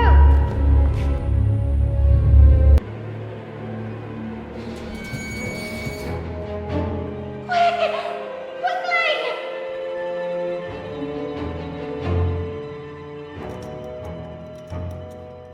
Amanda! Go! Move!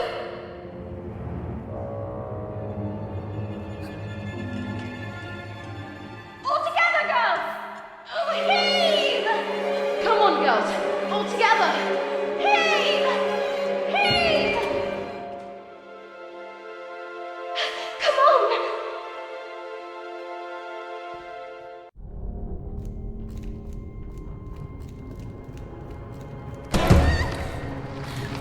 Lana! How dare you humiliate me like this? Rejecting me? You, an insignificant bimbo. You women are nothing. Nothing without us.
You did it!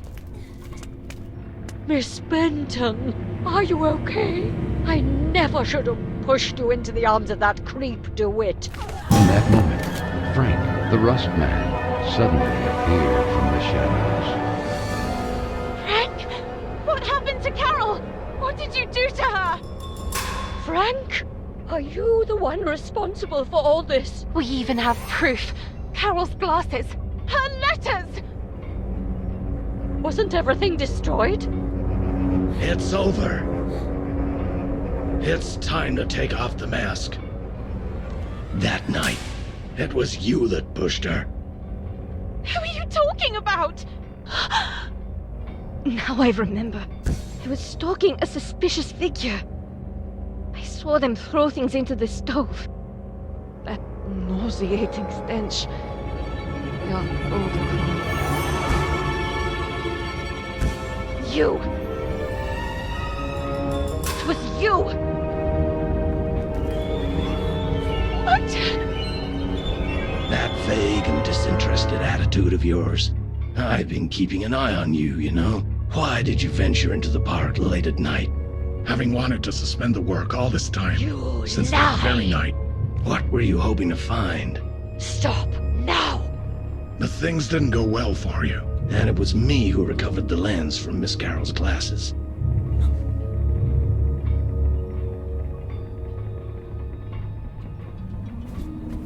I know how much she meant to you, Miss Lana. And I'm sorry. I'm really sorry. It was an accident! Miss Hinman! And you couldn't just let it go and behave like a lady. Not even the advances of a rich young scion persuaded you to give it up. The best any woman could aspire to nowadays. I had no such opportunity, but you did, and you threw it away. Carole, Carole, Carole! Always Carole! And that other stupid girl, she went looking for trouble.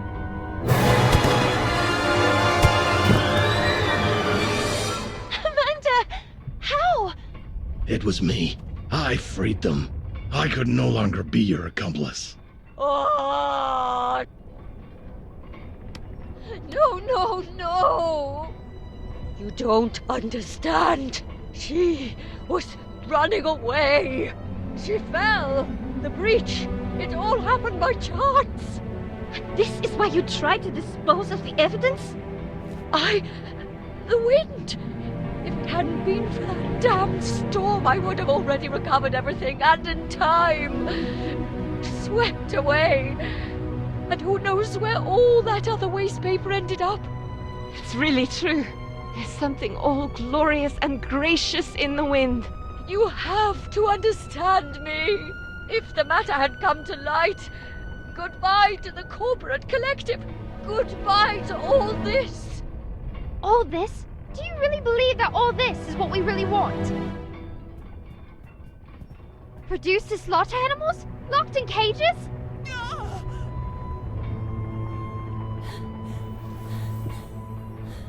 We're not rabbits! We will never be rabbits. And you know what really disgusts me? That it was another woman who developed such a plan. How sad.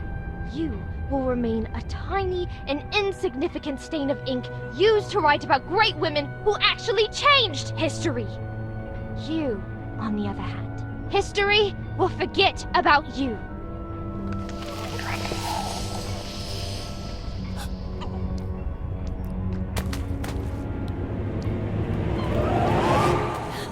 Let her go.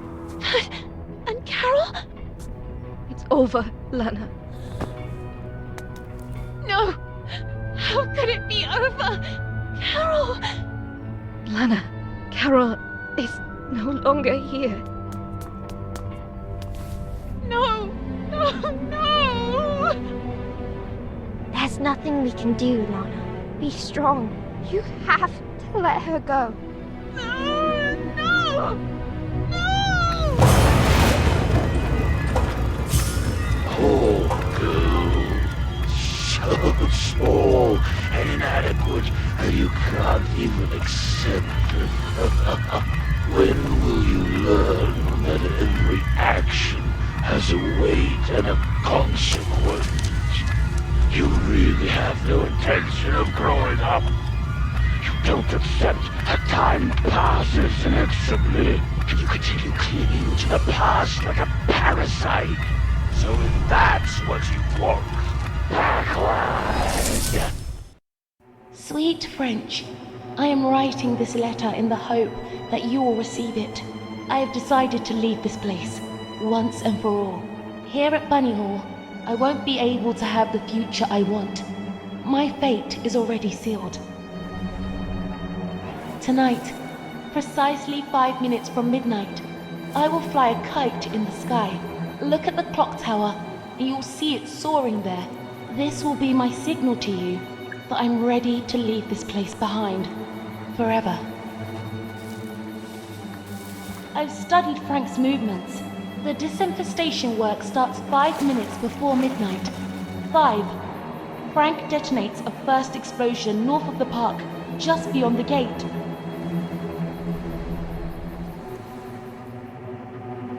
4. This time, there'll be 2 explosions, one in the east and one in the west at the same time. 3. Finally, one to the south on the far side of the park.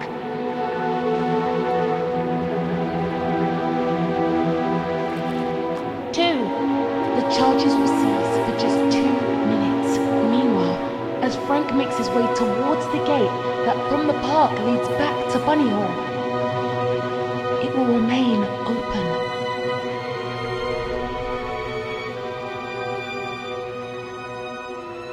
Two minutes from midnight. Just enough time to get through the gate and go all the way to the south side of the park. And finally away forever from Bunny Hall.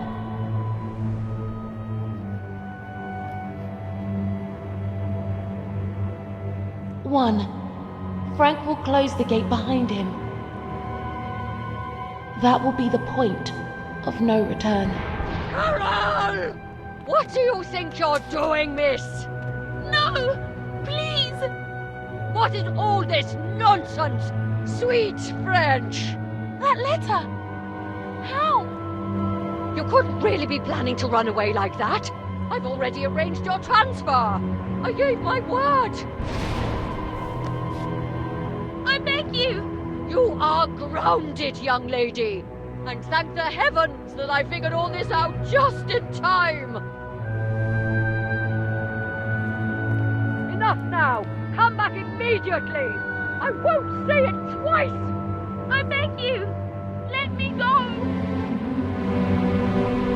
You are a disgrace. No!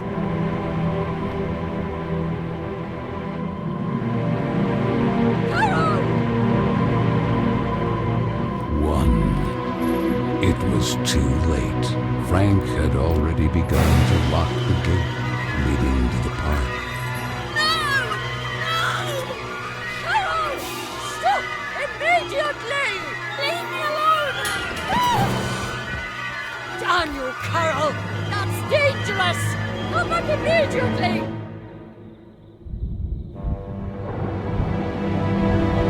Carole! No!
If only you would allow the letter to reach Marshall's hands. Instead, you condemned Carole forever. No! It's not true! I didn't want to! You can't change what has been. And now, could you finally remember? Carole was destroyed forever.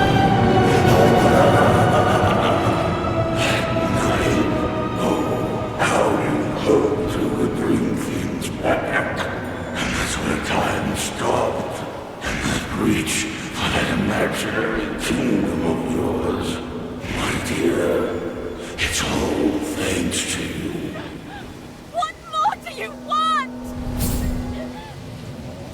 You, Carole, regardless of its status, the kingdom is still yours by right. Grant me Carole legitimately, and I will give you the gift you desire most of all. And what would that be? That all of this never happened. I can wipe it out forever, bringing things back. Isn't that what you wanted? And take you back to those forgotten, happy days. I will grant you your mother for all eternity. Now be quick. The clock is ticking furiously. My mother? You have my word.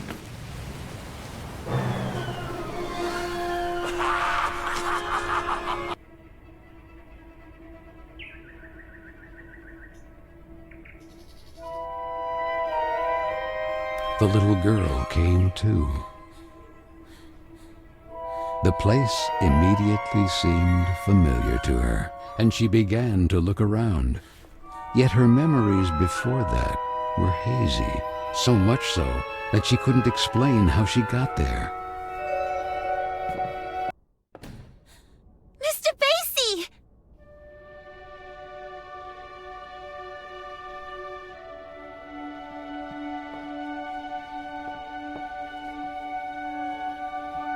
Mr. Basie! I remember you! Merry Christmas, my child. Mum!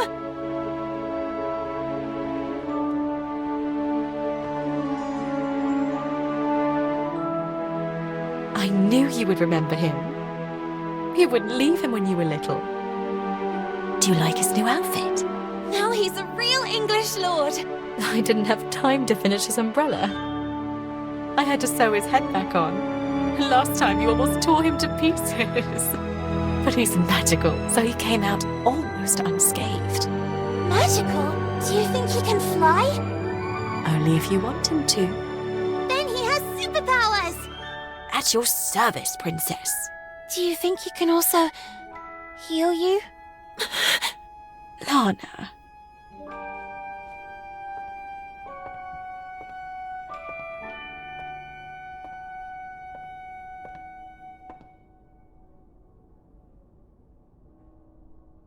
Whatever happens, never keep clinging to the past, trying in vain to change it.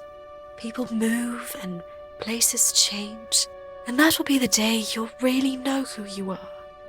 And you will learn to accept that time passes, that things change, and know how to let go.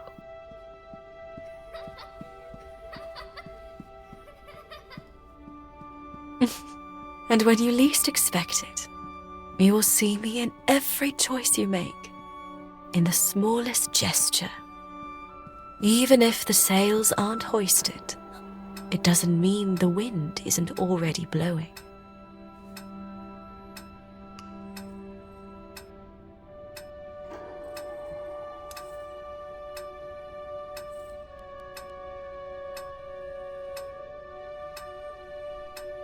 But wait a second.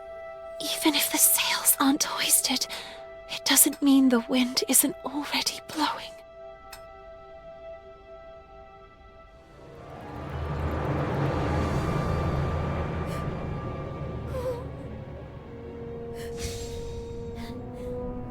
Let me go! Miss Benton, you must come with us. No, please! Mom! The umbrella is not finished yet! Miss, it's too late, and you should accept it. Your mother is no longer here. You have to let her go.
Sorry, that is fine. Hey, you're new, right? I'm Carole. Lana. I know, I get it.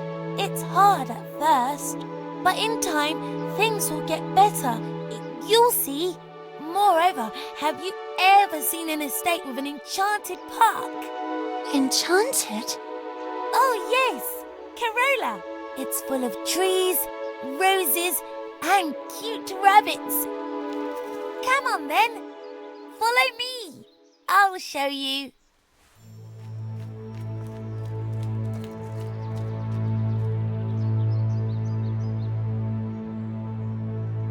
Three, 2, 1, 0. Isn't it beautiful? Yes.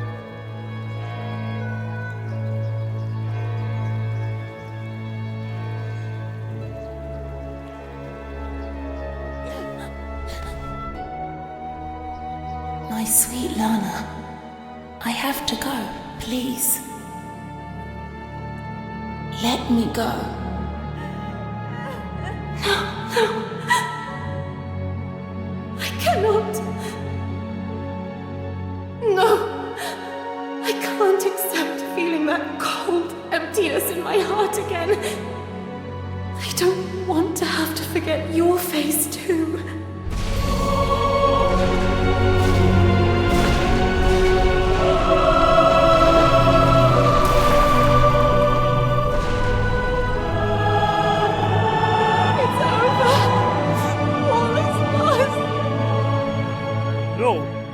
While you're around.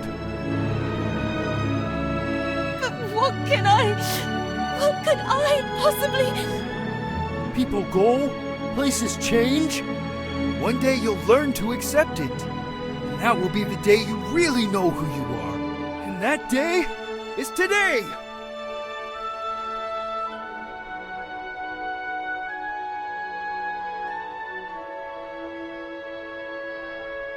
Maybe time never stopped completely.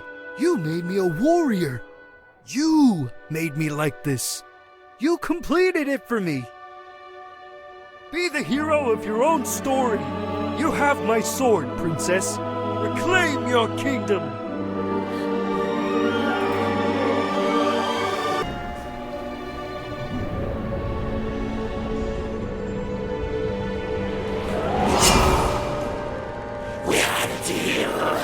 Well said.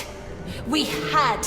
I was wrong to allow you to corrupt the memories of a kingdom that I myself created, and in which I took refuge, as if in an eggshell, unable to accept my actions, or that time passes whether you want it to or not. But you missed a detail, Mr. Keen. That would be... Like Carola, you too are a figment of my imagination!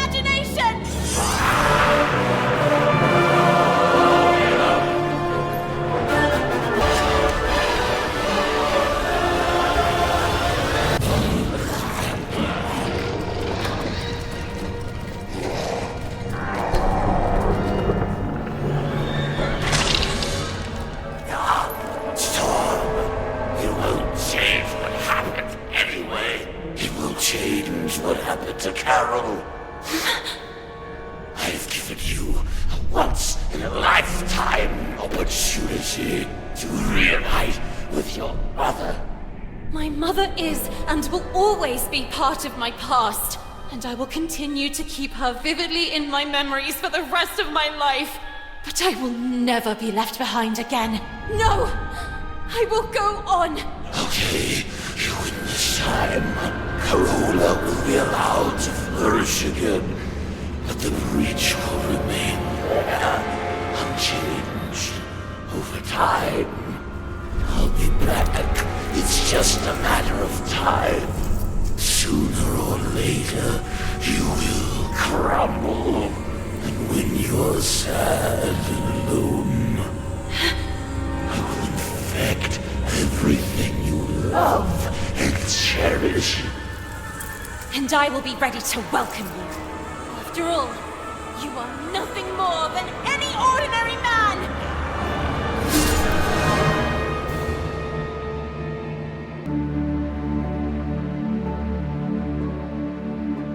Why do I feel like I'm reliving a moment I've already lived?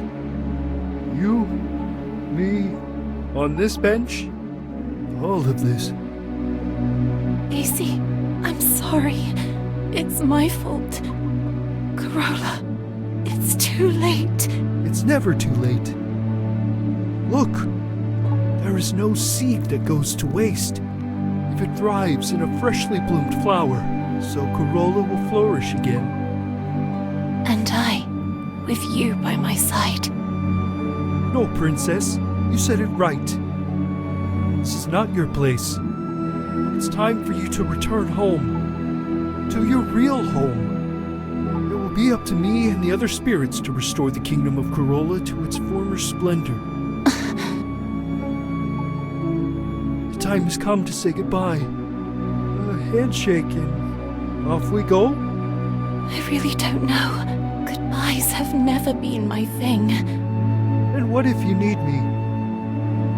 I know you'll always be there, because I can feel it strongly inside me.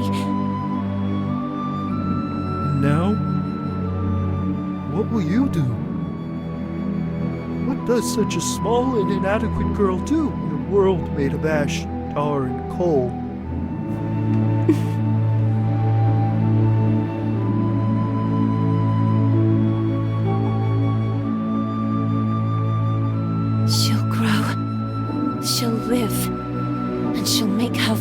Heard loudly. I leave to you, my shining soldier, the task of rebuilding Carola. Lord Basie, Prince of Carola. Me? A prince? Thanks, my friend. Thank you for everything.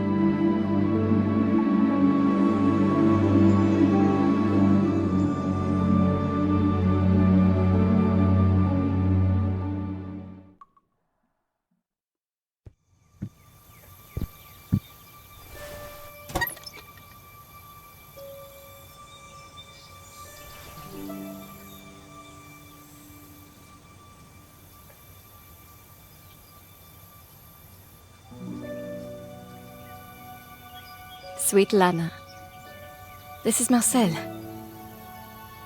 I'm just arrived in London. I can feel her, you know? Carole. Here. With the other suffragettes.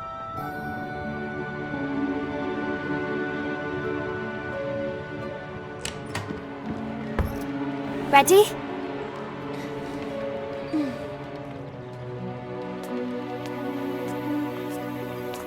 I can hear her voice. And I feel her alive, blossoming again, even inside me.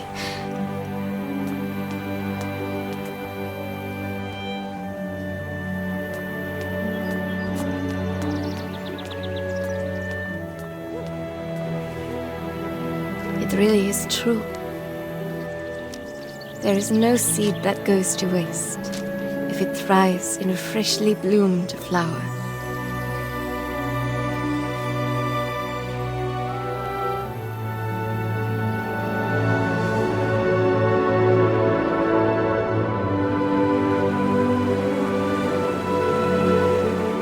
hope to see you and Amanda again. And that you may soon join me in London. It's true that here on the streets, when the wind picks up, it's frigidly cold.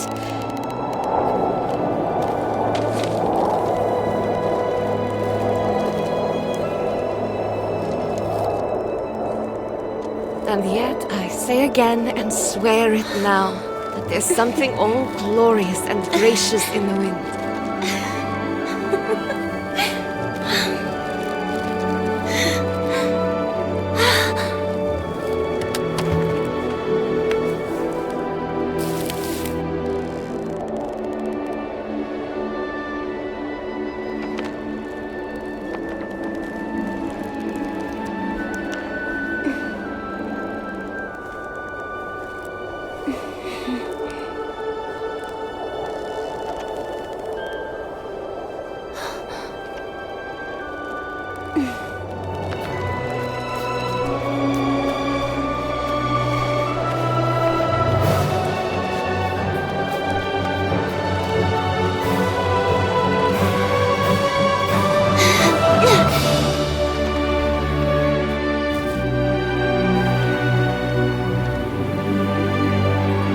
After all, what did Carol always say? When things don't go the way we want, try to see them from another perspective.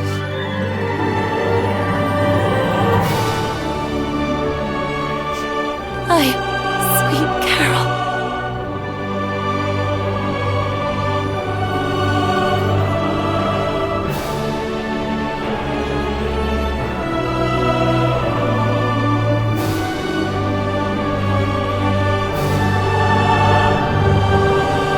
It all starts and ends with a girl, too small and inadequate for that world of ash, tar, and coal where she was born.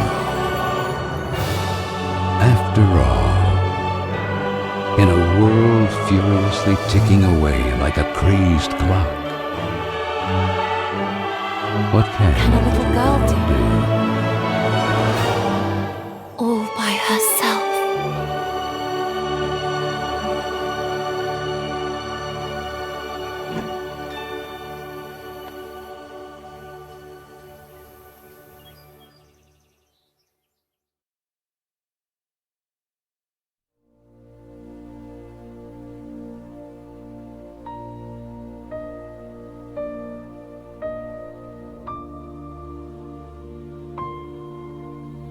A voice is gently lingering.